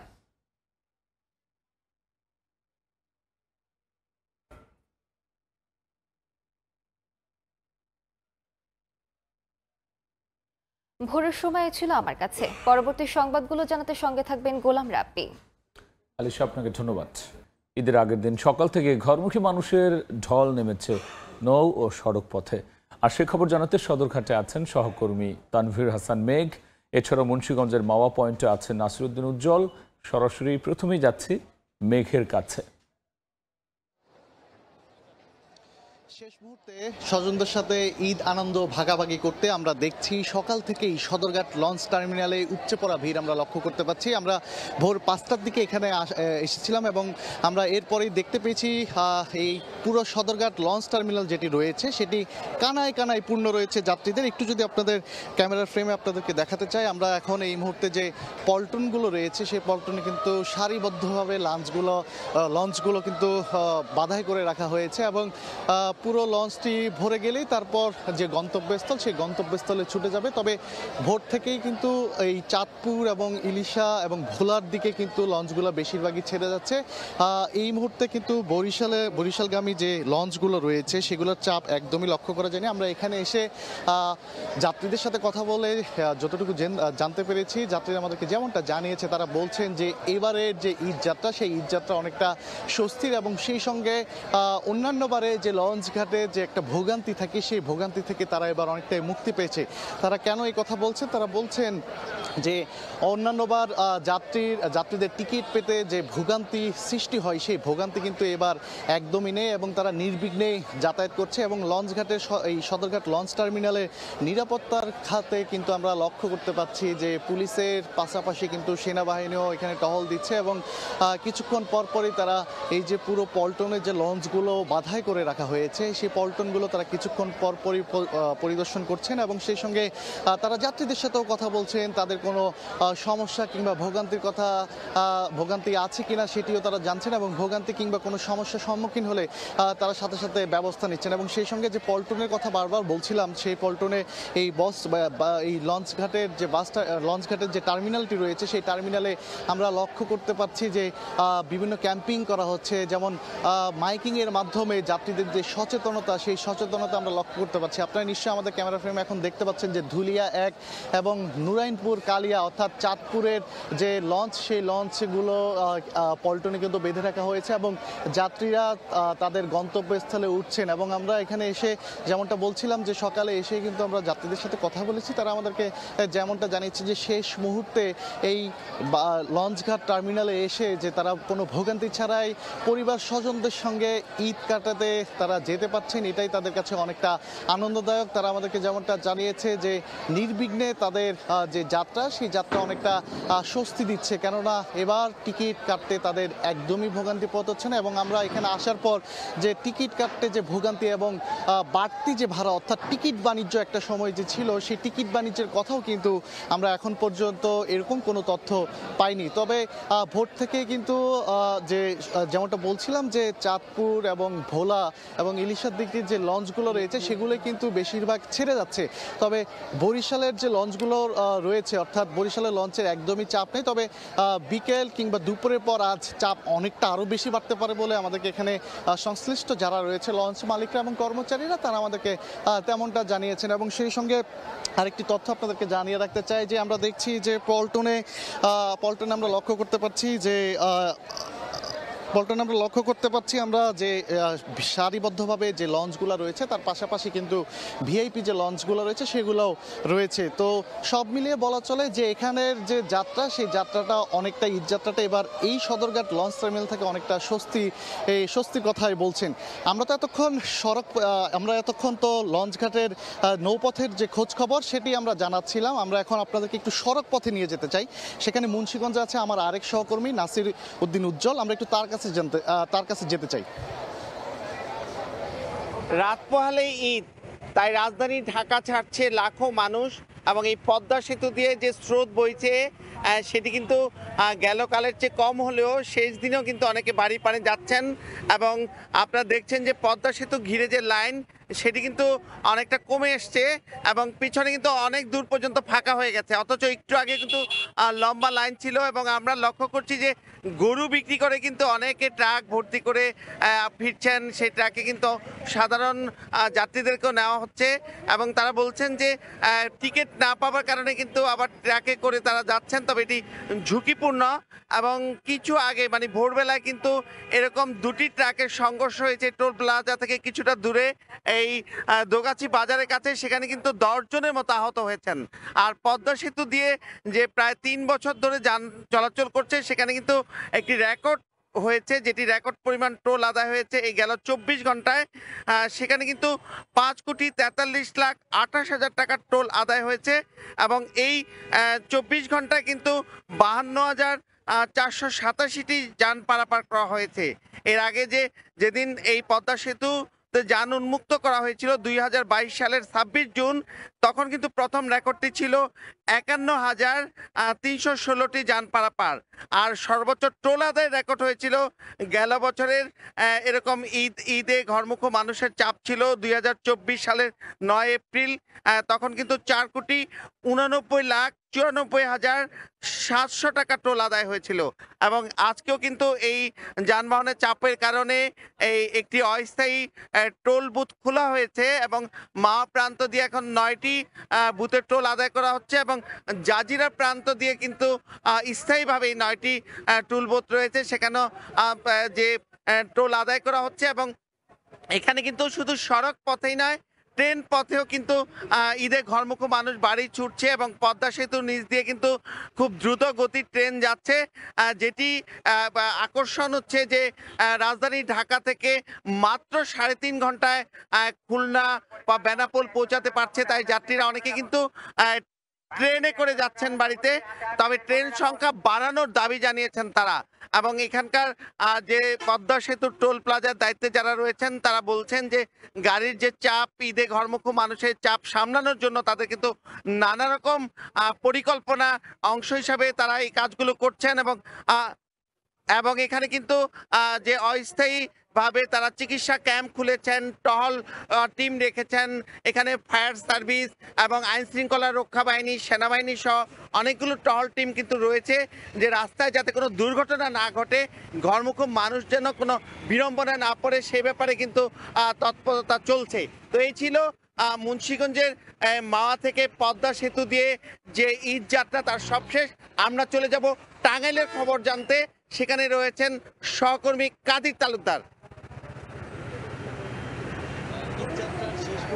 ঢাকা টাঙ্গাইল মহাসড়কে তীব্র যানজট বিরাজ করছে, বিশেষ করে উত্তরবঙ্গগামী যে মানুষজন রয়েছে তারা আসলে এই ঢাকা টাঙ্গাইল মহাসড়ক ব্যবহার করে তারা সব সময় তারা বাড়ি যায় এবং ঈদের সময় আসলে আসলে প্রত্যেকটি মানুষই এই রাস্তা ব্যবহার করে থাকে। ফলে অন্যান্য বছর যেভাবে যানজট দেখেছি এবছরও কিন্তু এর ব্যতিক্রম ঘটেনি। আমরা দেখেছি যে ঢাকা টাঙ্গাইল মহাসড়ক দিয়ে গত 2 দিন যাবত যে তীব্র যানজট শুরু হয়েছে আজকে পর্যন্ত এখন পর্যন্ত অব্যাহত রয়েছে। আমরা গতকালকে দেখিয়েছিলাম যে গতকাল ভোর থেকে সারা রাত একটানা একটু যানজটে করতে হয়েছে মানুষের। আজকেও ভোর থেকেই শুরু হয়েছে উত্তরবঙ্গগামী যারা মানুষজন রয়েছেন, যেসব যানবাহনগুলো রয়েছে তারা কিন্তু অনেকটা যানজটের কবলে পড়েছেন। তবে কিছু কিছু সময় ধরে গাড়ি চলাচল করছে এবং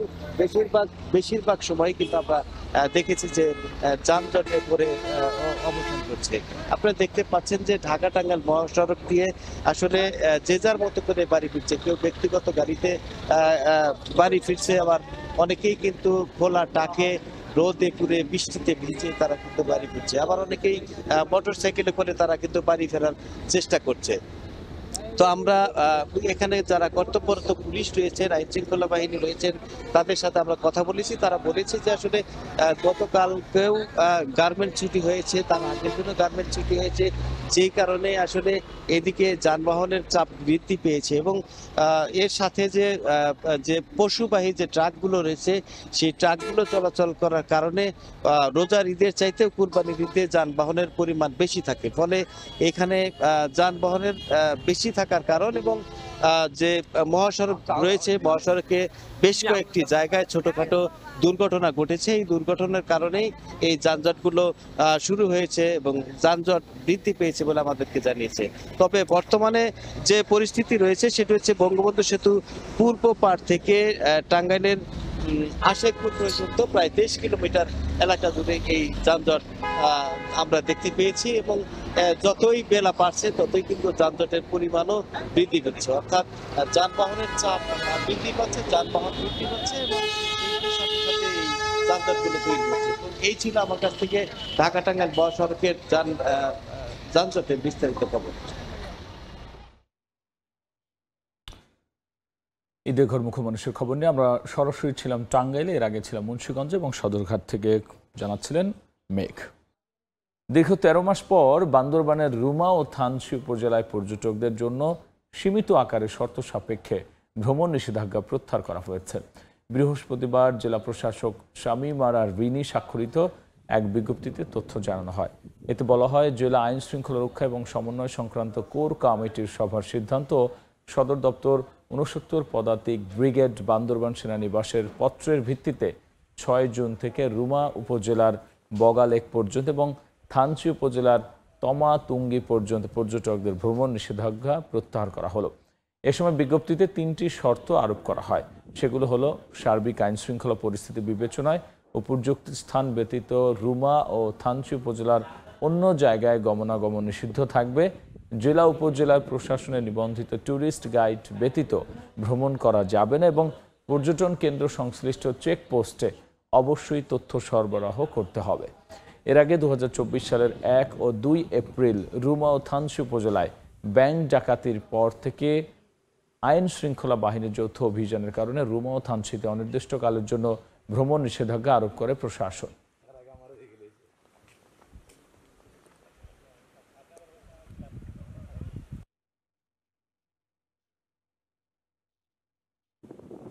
নাটকীয় মোড় নিল ট্রাম্প ইলন মাস্ক সম্পর্ক। কর ছাড় আর ব্যয় বিল নিয়ে সমালোচনা করায় ইলন মাস্কের কোম্পানির সঙ্গে সরকারি চুক্তি বাতিলের হুমকি দিয়েছেন ট্রাম্প। এর পরপরই মার্কিন বাজারে প্রায় 14% কমেছে টেসলার শেয়ারের মূল্য। অপরদিকে চুপ থাকেননি মাস্কও। তিনি ছাড়া ট্রাম্প নির্বাচনে জয়ী হতে পারতেন না বলে মন্তব্য, অভিশংসনেরও দাবি তুলেছেন তিনি। মার্কিন প্রশাসন থেকে পদত্যাগের পরপরই ডোনাল্ড ট্রাম্পের কর ছাড় ও ব্যয় বিল নিয়ে সমালোচনা শুরু করেন ইলন মাস্ক। গত মঙ্গলবার বিলটিকে জঘন্য বলে উল্লেখ করে তা বাতিলেও আহ্বান জানান। মাস্কের মতে এ বিল দেশের বাজেট ঘাটতি বাড়াবে। বৃহস্পতিবার ওভাল অফিসে মাস্কের এই মন্তব্যের জবাব দেন ট্রাম্প। বলেন, ইলনের এমন কথায় হতাশ তিনি, এর ফলে তাদের সম্পর্ক আর আগের মতো থাকবে না। পরে সামাজিক যোগাযোগ মাধ্যমে মাস্ককে বাতিগ্রস্ত বলেও অভিহিত করেন ট্রাম্প। ট্রুথ সোশ্যালে ট্রাম্পের করা পোস্টের বরাত দিয়ে রয়টার্স জানিয়েছে, মাস্কের কোম্পানির সঙ্গে সরকারি চুক্তি বাতিলের হুমকি দিয়েছেন মার্কিন প্রেসিডেন্ট। লিখেছেন, বাজেটে $1,000 কোটি সাশ্রয়ের সহজ উপায় হল ইলনের সরকারি ভর্তুকি ও চুক্তি বাতিল করা। রয়টার্স বলছে, ট্রাম্পের এমন হুমকির পরপরই শেয়ার বাজারে ইলন মাস্কের মালিকানাধীন বৈদ্যুতিক গাড়ি টেসলার দরপতন হতে শুরু করে। কয়েক ঘন্টার ব্যবধানে শেয়ার দর নেমে যায় 14.3%। এর পরপরই পাল্টা মন্তব্য করেন মাস্ক। নিজের এক্স হ্যান্ডেলে লেখেন, ট্রাম্পের অবশ্যই অভিশংসিত হওয়া উচিত। তিনি না থাকলে ট্রাম্প নির্বাচনে হেরে যেতেন বলেও উল্লেখ করেন মাস্ক। রয়টার্সের প্রতিবেদনে বলা হয়েছে, মার্কিন কংগ্রেসের 2 কক্ষেই সংখ্যাগরিষ্ঠতা ধরে রেখেছে ট্রাম্পের রিপাবলিকান পার্টি। ফলে অভিশংসিত হওয়ার সম্ভাবনা নেই বললেই চলে। তবে এক সময়ের 2 বন্ধুর এমন দ্বন্দ্ব মার্কিন রাজনীতিতে নেতিবাচক প্রভাব ফেলবে। অর্জিতা শেহজিন, সময় সংবাদ। যুক্তরাষ্ট্রের সাবেক প্রেসিডেন্ট জো বাইডেন ও তার সহযোগীদের বিরুদ্ধে তদন্তের নির্দেশ দিয়েছেন মার্কিন প্রেসিডেন্ট ডোনাল্ড ট্রাম্প। অভিযোগ তুলেছেন, প্রেসিডেন্ট থাকাকালে মানসিকভাবে অক্ষম ছিলেন বাইডেন। এ বিষয়টি বাইডেনের ঘনিষ্ঠরা গোপন রেখেছিল বলেও দাবি করেছেন ট্রাম্প। এমন ঘটনাকে যুক্তরাষ্ট্রের ইতিহাসে সবচেয়ে বিপজ্জনক ষড়যন্ত্র বলে উল্লেখ করেছে হোয়াইট হাউস। স্থানীয় সময় বুধবার হোয়াইট হাউস থেকে প্রকাশিত এক স্মারকলিপিতে বিতর্কিত মন্তব্য করেন মার্কিন প্রেসিডেন্ট ডোনাল্ড ট্রাম্প। দাবি করেন, বাইডেনের কগনিটিভ ডিক্লাইন বা মানসিক সক্ষমতা হ্রাস পেয়েছিল, যে বিষয়টি বাইডেনের ঘনিষ্ঠরা গোপন রেখেছিল বলেও দাবি করেন তিনি। স্মারকলিপিতে বলা হয়, হাজার হাজার গুরুত্বপূর্ণ নথিতে অটোপেন বা যান্ত্রিক কলম দিয়ে স্বাক্ষর করেন বাইডেন। আরও বলা হয়, অটোপেন ব্যবহার করে প্রেসিডেন্টের স্বাক্ষরের ক্ষমতার অপব্যবহার করেন বাইডেন, যার মাধ্যমে নেওয়া হয় নীতিগত বড় বড় সিদ্ধান্ত। এই ঘটনাকে যুক্তরাষ্ট্রের ইতিহাসের সবচেয়ে বিপজ্জনক ষড়যন্ত্র এবং উদ্বেগজনক কেলেঙ্কারিগুলোর মধ্যে একটি বলে উল্লেখ করে white house. Right after he left. And if you saw the statements he made about me, which I'm sure you can get very easily, it's very fresh.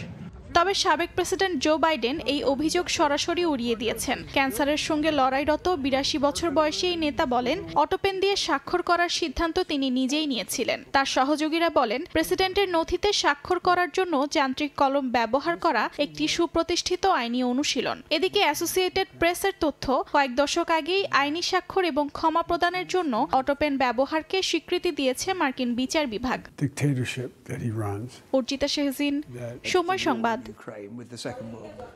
বাণিজ্য উত্তেজনার মধ্যে মার্কিন প্রেসিডেন্ট ডোনাল্ড ট্রাম্প ও চীনের প্রেসিডেন্ট শি জিনপিং ফোনে কথা বলেছেন, যেটি লক্ষ্য ছিল পারস্পরিক শুল্ক আরোপ সংক্রান্ত উত্তেজনা নিরসন।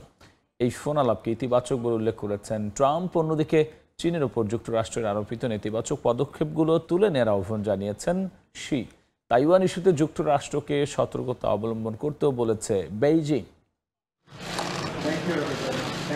পারস্পরিক শুল্ক আরোপ সংক্রান্ত উত্তেজনা নিরসন নিয়ে ফোন আলাপ করেন মার্কিন প্রেসিডেন্ট ডোনাল্ড ট্রাম্প ও চীনের প্রেসিডেন্ট শি জিনপিং। এই ফোন আলাপ ট্রাম্পের অনুরোধে অনুষ্ঠিত হয় বলে জানায় ওয়াশিংটনে অবস্থিত চীনা দূতাবাস।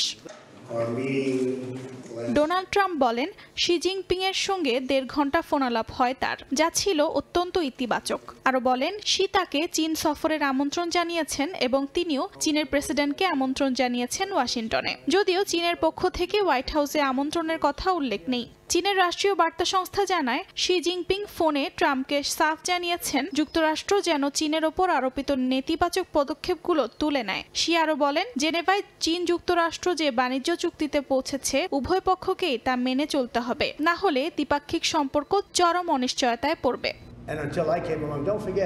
যুক্তরাষ্ট্র চীনের বিরুদ্ধে অভিযোগ তোলে তারা রেয়ার আর্থ ও চৌম্বকীয় পদার্থের রফতানি এখনো পুরোপুরি শুরু করেনি। এদিকে চীন বলছে যুক্তরাষ্ট্র নতুন করে সেমিকন্ডাক্টর রফতানি নিষিদ্ধ এবং চীনা শিক্ষার্থীদের ভিসা বাতিলের সিদ্ধান্ত নিয়ে চুক্তির পরিপন্থী কাজ করেছে। যদিও ট্রাম্প বলেছেন চীনা শিক্ষার্থীরা আসতে পারবে, তবে যাচাই করতে হবে।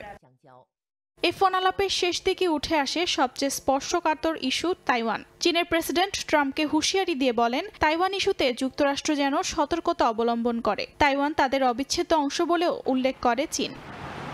উর্জিতা শেহজিন, সময় সংবাদ।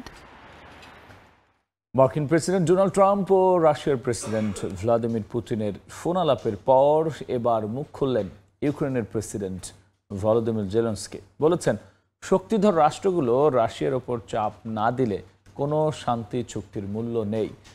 নাম না নিলেও জবাবটা ট্রাম্পকে ঘিরেই ছিল বলে মত বিশ্লেষকদের।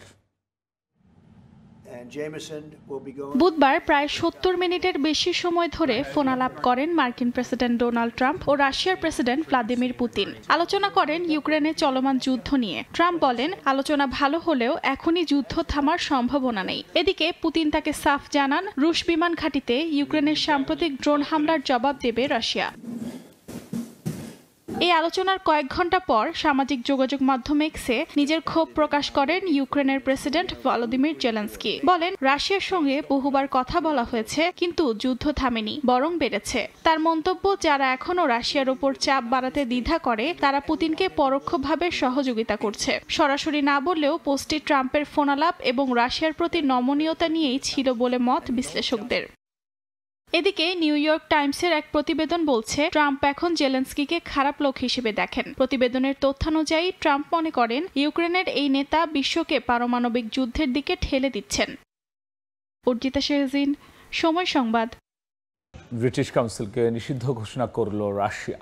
সংস্থাটিতে ইংরেজি শেখানোর আড়ালে ব্রিটিশ স্বার্থ প্রচার করার অভিযোগ তুলেছেন রাশিয়ার প্রসিকিউটর জেনারেল। ব্রিটিশ কাউন্সিলকে গুপ্তচরদের ডেরা বলেও এ সময় উল্লেখ করেছে রাশিয়া। অন্যদিকে যুক্তরাজ্যকে বিশ্বব্যাপী সংকটের হোতা ও যুদ্ধের উস্কানিদাতার তকমাও দিয়েছে মস্কো। তবে এ বিষয়ে কোনো প্রতিক্রিয়া জানায়নি ব্রিটিশ কাউন্সিল। আন্তর্জাতিক সংস্থা হলেও ব্রিটিশ কাউন্সিলকে এবার স্পষ্টভাবে রাজনৈতিক হুমকি হিসেবে চিহ্নিত করল মস্কো। স্থানীয় সময় বৃহস্পতিবার রাশিয়ার প্রসিকিউটর জেনারেল জানান, ইংরেজি শেখানোর নামে ব্রিটিশ পররাষ্ট্রনীতির প্রচার এবং এলজিবিটি আন্দোলনকে উৎসাহ দিত ব্রিটিশ কাউন্সিল। শুধু তাই নয়, ব্রিটিশ কাউন্সিলকে অবাঞ্ছিত সংগঠনও ঘোষণা করেছে রাশিয়া। সংস্থাটির বিরুদ্ধে গুপ্তচরদের ঘাঁটি হওয়ারও অভিযোগ তুলেছে মস্কো।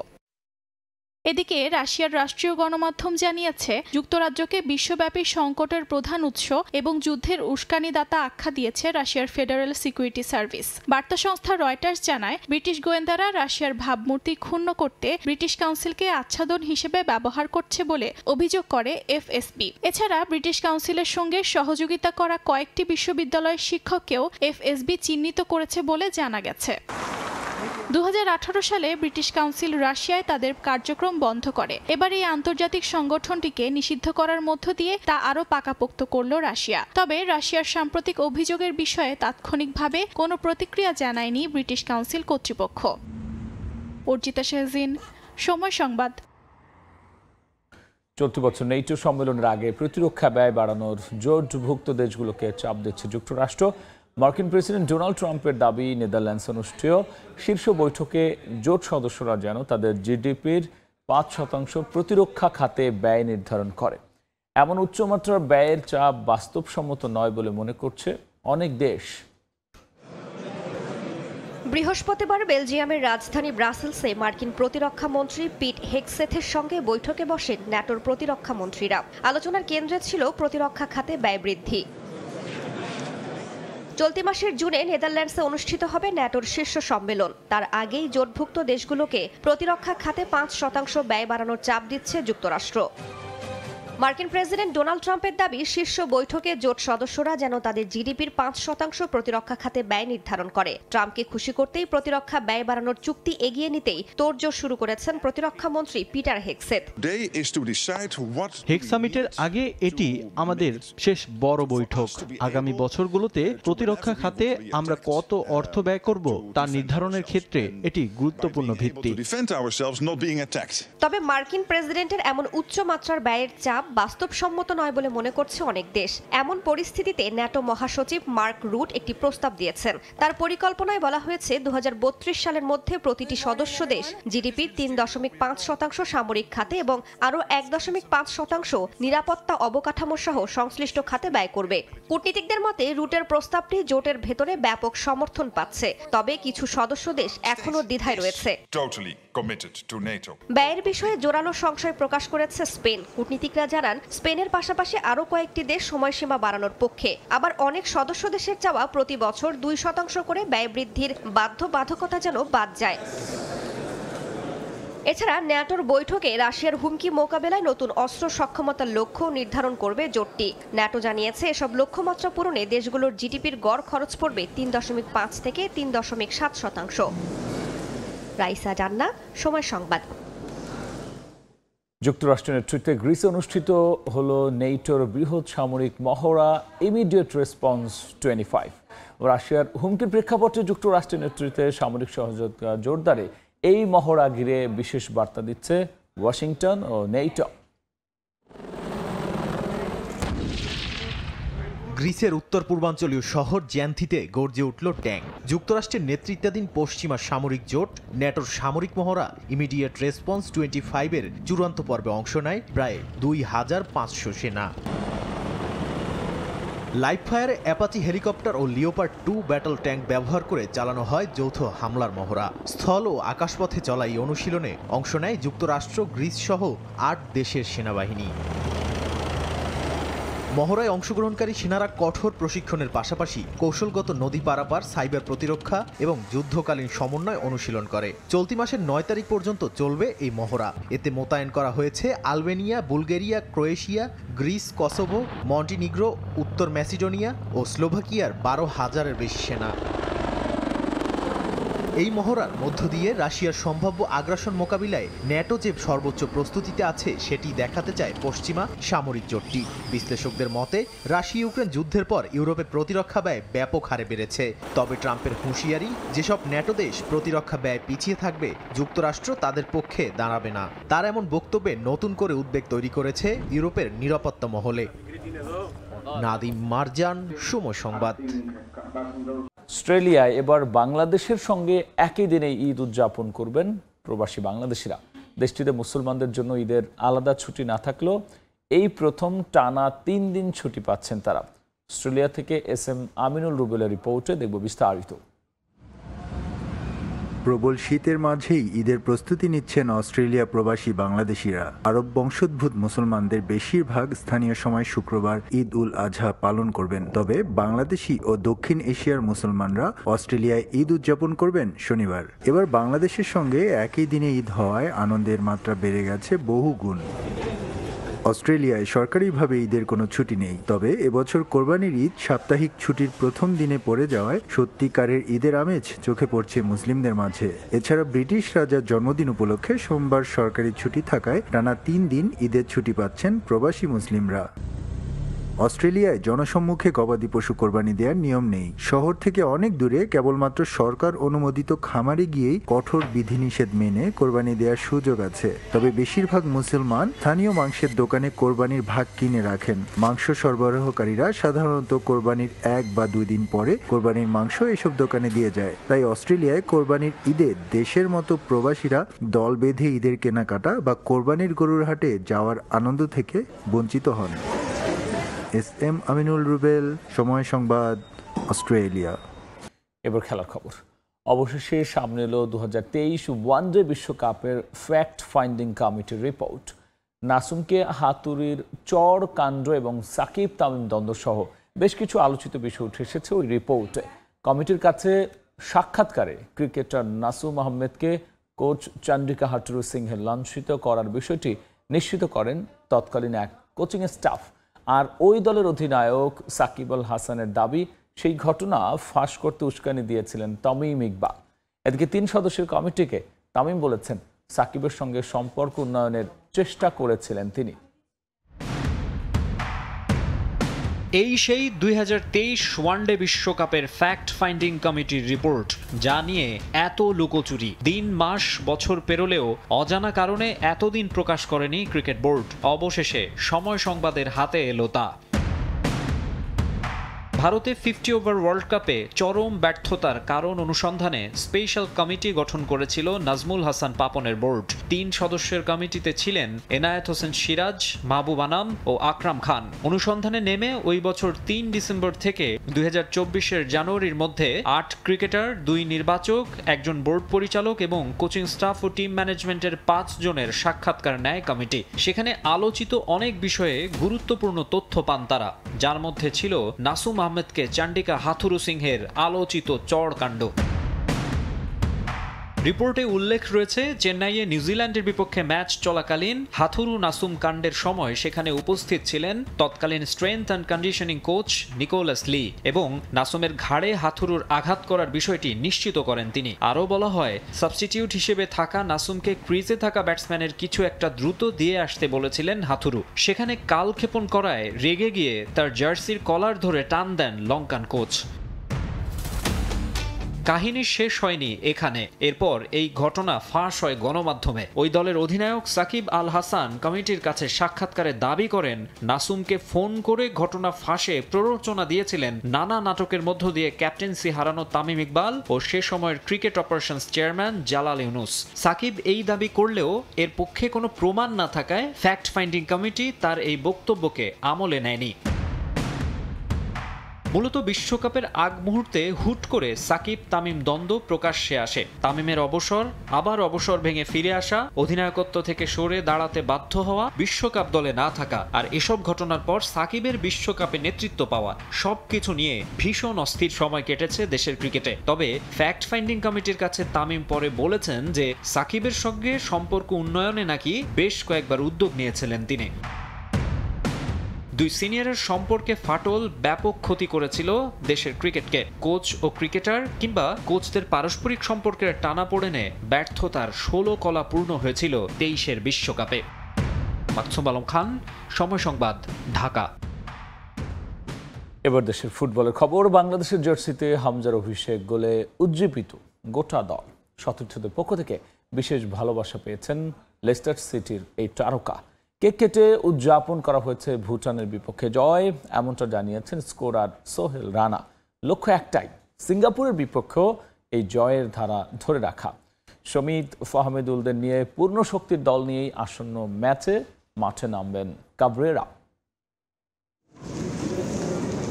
টিম হোটেলে সকালটা 8-10টা দিনের মতো হলেও আমেজটা ভিন্ন। নবজাগরণ সৃষ্টি হয়েছে দেশের ফুটবলে, যার অগ্রনায়ক হামজা চৌধুরী। জাতীয় স্টেডিয়ামে রাজস্বিক হোম অভিষেকের পর আছেন নির্ভার, তাই সকালে সময়টা কাটিয়েছেন গল্প আড্ডায়। ইসলাম ধর্মের অনুসারী হামজা ধর্মীয় রীতিনীতির ব্যাপারেও সচেতন। দলকে জিতিয়ে রোজা পালন করেছেন এদিন। ইংলিশ প্রিমিয়ার লিগ খেলা এই ফুটবলারের প্রথম গোল কতটা উপভোগ করেছে টিম, কেমন উদযাপন হলো হোটেলে। হামজা যেহেতু ওর আমাদের বাংলাদেশের মাঠে ফার্স্ট খেলছে আর ফার্স্ট ম্যাচে গোল করছে, এটা একটা এক্সট্রা প্লেয়ারদের মধ্যে একটা আনন্দ বেশি কাজ করেছে। সো আমি মনে করি এই জিনিসটা ইন ফিউচারও আমরা ধরে রাখার চেষ্টা করব, যেন ড্রেসিং রুমে যেই হ্যাপিনেসটা থাকে সেই জিনিসটা যেন আমরা কন্টিনিউ করতে পারি। হামজার সাথে যখন থাকি ওর কাছ থেকে অনেক কিছু শিখি, আর কালকেও গোল করার পরে আমরা প্রত্যেকটা প্লেয়ার ওকে অ্যাপ্রিসিয়েট করছি, যেটা ওর কাছেও ভালো লাগছে। মনে হয় না যে ও দেশের বাইরে থেকে আসছে, বা ও মনে হয় আমাদের বাংলাদেশি ছেলে, বাংলাদেশের মতোই কালচার, সেম আমাদের মতোই ও। ভুটান ম্যাচটা টিম ম্যানেজমেন্ট নিয়েছে সিঙ্গাপুরের বিপক্ষে প্রস্তুতি ম্যাচ হিসেবে। ফাহমিদুল, কাজেম শাহের অভিষেক আর হামজার গোলের পর দারুণ আত্মবিশ্বাসী টিম বাংলাদেশ। পূর্ণ শক্তি নিয়ে সিঙ্গাপুরের বিপক্ষে মাঠে নামবে লাল সবুজের প্রতিনিধিরা। সমিথুন ও আসছে আমাদের টিমে, আমি মনে করি আমাদের টিম আরও স্ট্রং, ডে বাই ডে আমাদের টিম অনেক স্ট্রং হচ্ছে। সো আমি মনে করি এই জিনিসটা আমাদের দেশের ফুটবলের জন্য ভালো। সো আমি মনে করি ইন ফিউচারে এরকম প্লেয়ার আরও আসবে, আমি আসলে আরও ন্যাশনাল টিমের জন্য ভালো, দেশের ফুটবলের জন্য ভালো। আর আমি মনে করি সিঙ্গাপুরের ম্যাচ আমাদের মূল শক্তি নিয়ে আমরা মাঠে নামবো। নানা সমালোচনায় জর্জরিত ছিলেন লাল সবুজ মিডফিল্ডার সোহেল রানা, তবে মাঠে তার জবাব তিনি দিয়েছেন দুর্দান্ত গোল দিয়ে। এত কিছু নিয়ে না ভেবে দলের জয়ে খুশি এই ফুটবলার। আমার গোলের থেকে ইম্পর্টেন্ট হচ্ছে বাংলাদেশ টিম। সো আমি মনে করি আমি টিমের জন্য কিছু করতে পেরেছি, এটা আমার কাছে খুব ভালো লাগছে। আর যেহেতু কালকের ম্যাচটা মূলত ছিল সিঙ্গাপুরের সাথে আমরা কীভাবে খেলবো, সো ওই জিনিসটাই আমাদের মেইন ফোকাস ছিল। আর অ্যাজ এ পার্সোনাল হিসেবে যদি আমি মনে করেন, অবশ্যই আমার ভালো লাগতেছে, কারণ অনেকদিন পর একটা ন্যাশনাল টিম হয়ে গোল পাইছি। সো ওই জিনিসটা অবশ্যই ভালো লাগার একটা ব্যাপার। দীর্ঘদিন পর জাতীয় স্টেডিয়ামে ম্যাচ খেলতে পেরে দারুণ খুশি ফুটবলাররা। দর্শকদের সমর্থন দলকে উজ্জীবিত করেছে বলেও জানান সোহেল। তারেক হাসান শিমুল, সময় সংবাদ, ঢাকা। ভুটান বিপক্ষে জয়ের পর রোজা রেখেছেন হামজা চৌধুরী, তাই রিকভারি সেশনে লেস্টার সিটির এই ফুটবলারকে বিশ্রামে রাখে টিম ম্যানেজমেন্ট। এদিকে ঈদে ছুটি না থাকায় ঢাকায় ফুটবলারদের নিয়ে বিশেষ আয়োজনের পরিকল্পনা ফুটবল ফেডারেশনের। বাফুফের সভাপতি থেকে মিলবে ঈদ উপহার। বদলে যাচ্ছে দেশের ফুটবলের চিত্র। ভুটানের বিপক্ষে জয় দিয়েই সেই যাত্রাটা দারুণভাবে শুরু করেছে ক্যাবরেরার দল। এক হামজা চৌধুরীর বদৌলতে মাঠে ফিরতে শুরু করেছেন সমর্থকরাও। ঘরের মাঠে সমর্থকদের জয় উপহার দিতে পেরে উচ্ছ্বসিত ফুটবলাররা। জয়ের পর টিম হোটেলে কেক কেটে উদযাপন করেছেন লাল সবুজের দল।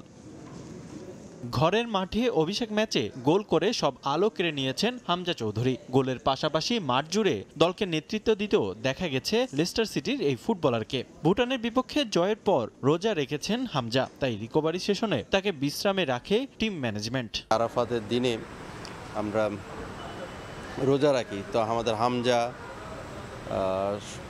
ও যখন দেখলো যে আমরা সবাই আমাদের সাথে, তারাও রোজা রাখছে, তো তখন সকাল থেকে সে বলতেছে যে আমি সকালের এটা তো ব্রেকফাস্টে থেকে থাকতে পারতেছি না, আমরা ওকে রেস্ট দিলাম। সিঙ্গাপুরের বিপক্ষে ম্যাচের ক্যাম্পের জন্য ঢাকায় ঈদ করতে হচ্ছে ফুটবলারদের। ভুটানের বিপক্ষে জয়ের পর বাফুফে সভাপতি থেকে উপহার পাচ্ছেন ফুটবলাররা। সঙ্গে ঈদের দিন খেলোয়াড়দের পরিবার নিয়েও থাকবে বিশেষ পরিকল্পনা।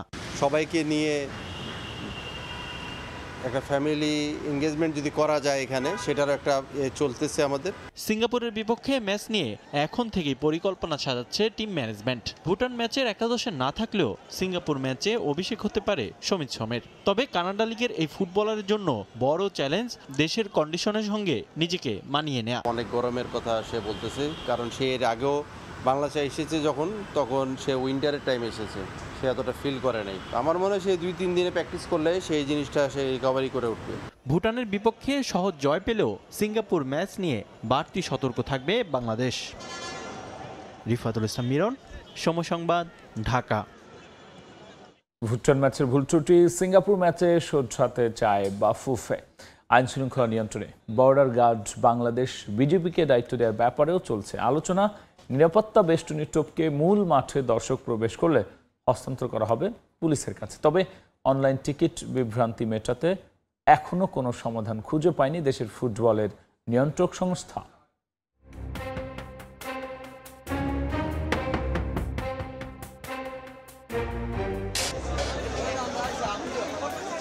পাঁচ বছর পর ফুটবলের প্রত্যাবর্তনে প্রায় সবকিছুরই সাক্ষী হলো জাতীয় স্টেডিয়াম। দেশের মাটিতে নিকট অতীতে এমন উন্মাদনা আর কখনোই দেখা যায়নি। তবে ওই উন্মাদনায় আছে আক্ষেপও। গেট ভাঙা, টিকিট ছাড়া প্রবেশ, নিরাপত্তা বেষ্টনী টপকে আছে মাঠে ঢুকে যাওয়ার মতো ন্যাক্কারজনক ঘটনা। সিঙ্গাপুর ম্যাচে তাই আইন শৃঙ্খলা নিয়ে নতুন করে ভাবছে বাফুফে। ভলান্টিয়ারের সংখ্যা আরও বাড়বে, বিকজ এই খেলাতে আরও বেশি লোক থাকবে। এখানে আনসার বাহিনী নামবে, এটার পরে স্কাউটসের আরও লোক থাকবে। আমরা বিএনসিসির সাথে কথা বলতে চেষ্টা করছি, ওদেরকেও নামাবো।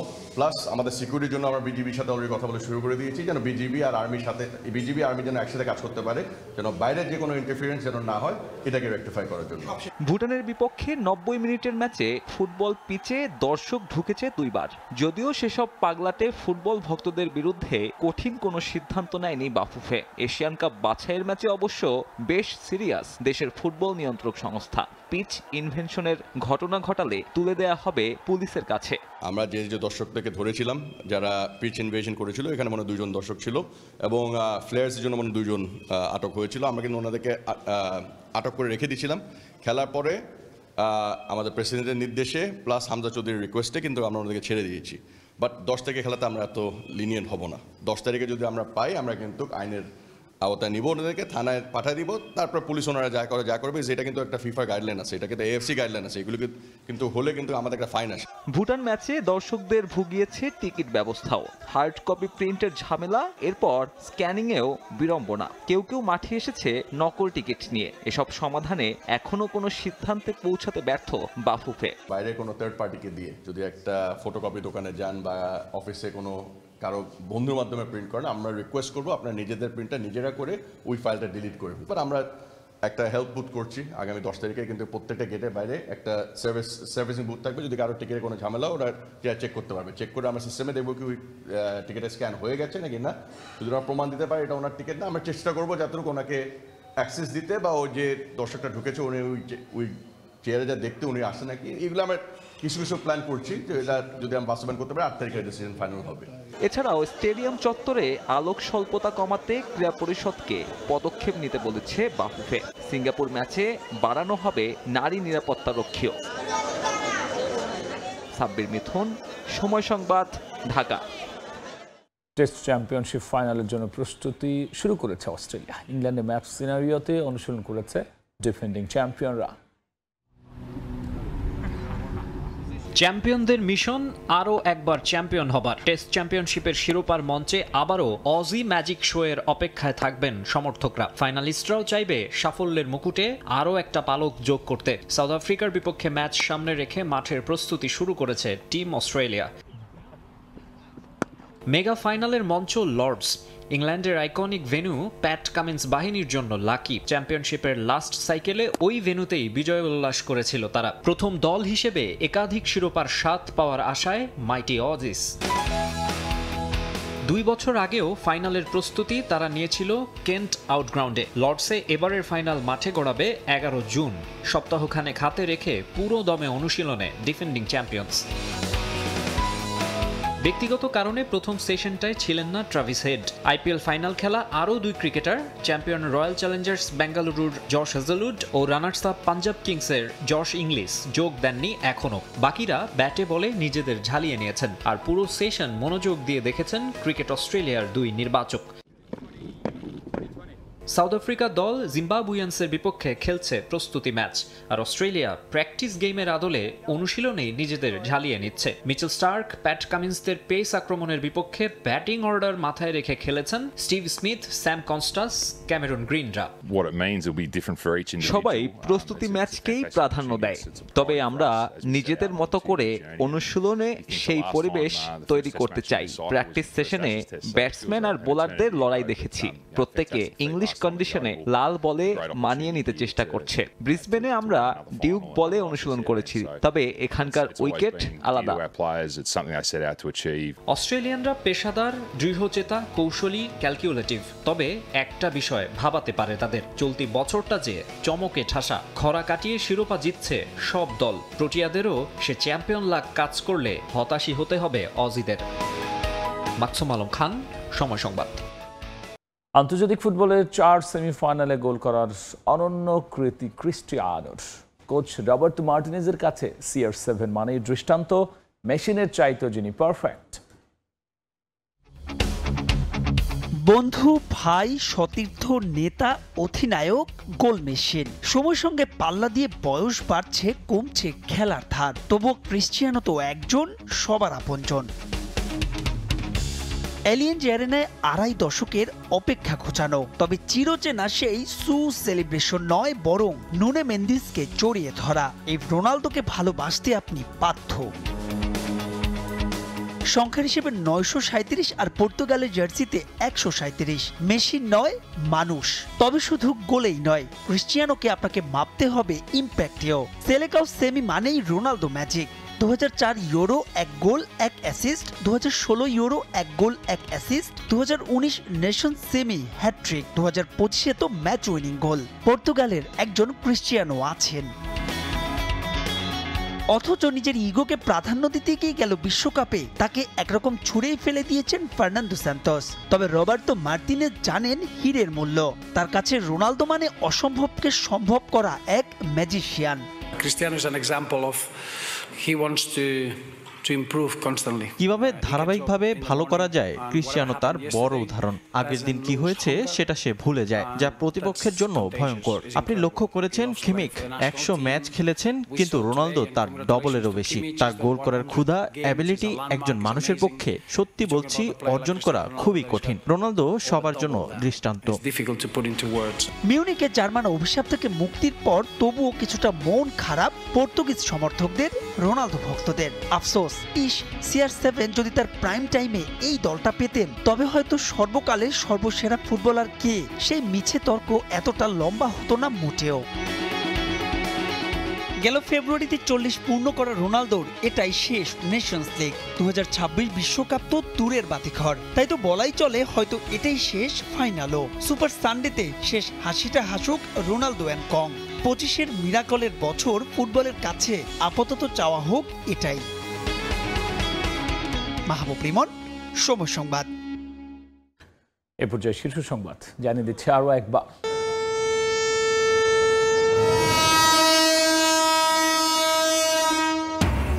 এই যাত্রায় নৌ, রেল ও সড়কপথে ঘরমুখী মানুষের ঢল।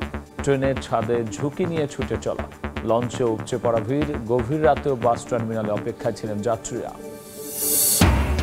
ঈদের ছুটিতে রাজধানীতে নিরাপত্তার কড়াকড়ি, গুরুত্বপূর্ণ শতাধিক স্থানে র্যাব, পুলিশের চেকপোস্ট।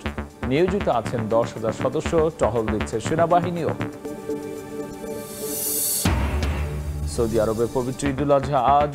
মিনায় পাথর নিক্ষেপের পর কোরবানি দেবেন হাজিরা। চাঁদপুর, পটুয়াখালীতে ঈদ উদযাপন করবেন কয়েক গ্রামের বাসিন্দারা। এবং সামনে এলো 2023 বিশ্বকাপ ফ্যাক্ট ফাইন্ডিং কমিটির রিপোর্ট। হাতুড়ুর কাছে নাসুমের লাঞ্ছনার ঘটনা স্বীকার প্রত্যক্ষদর্শী কোচ নিকলির। খবর ফাঁসে তামিমকে দোষারোপ রাকিবের।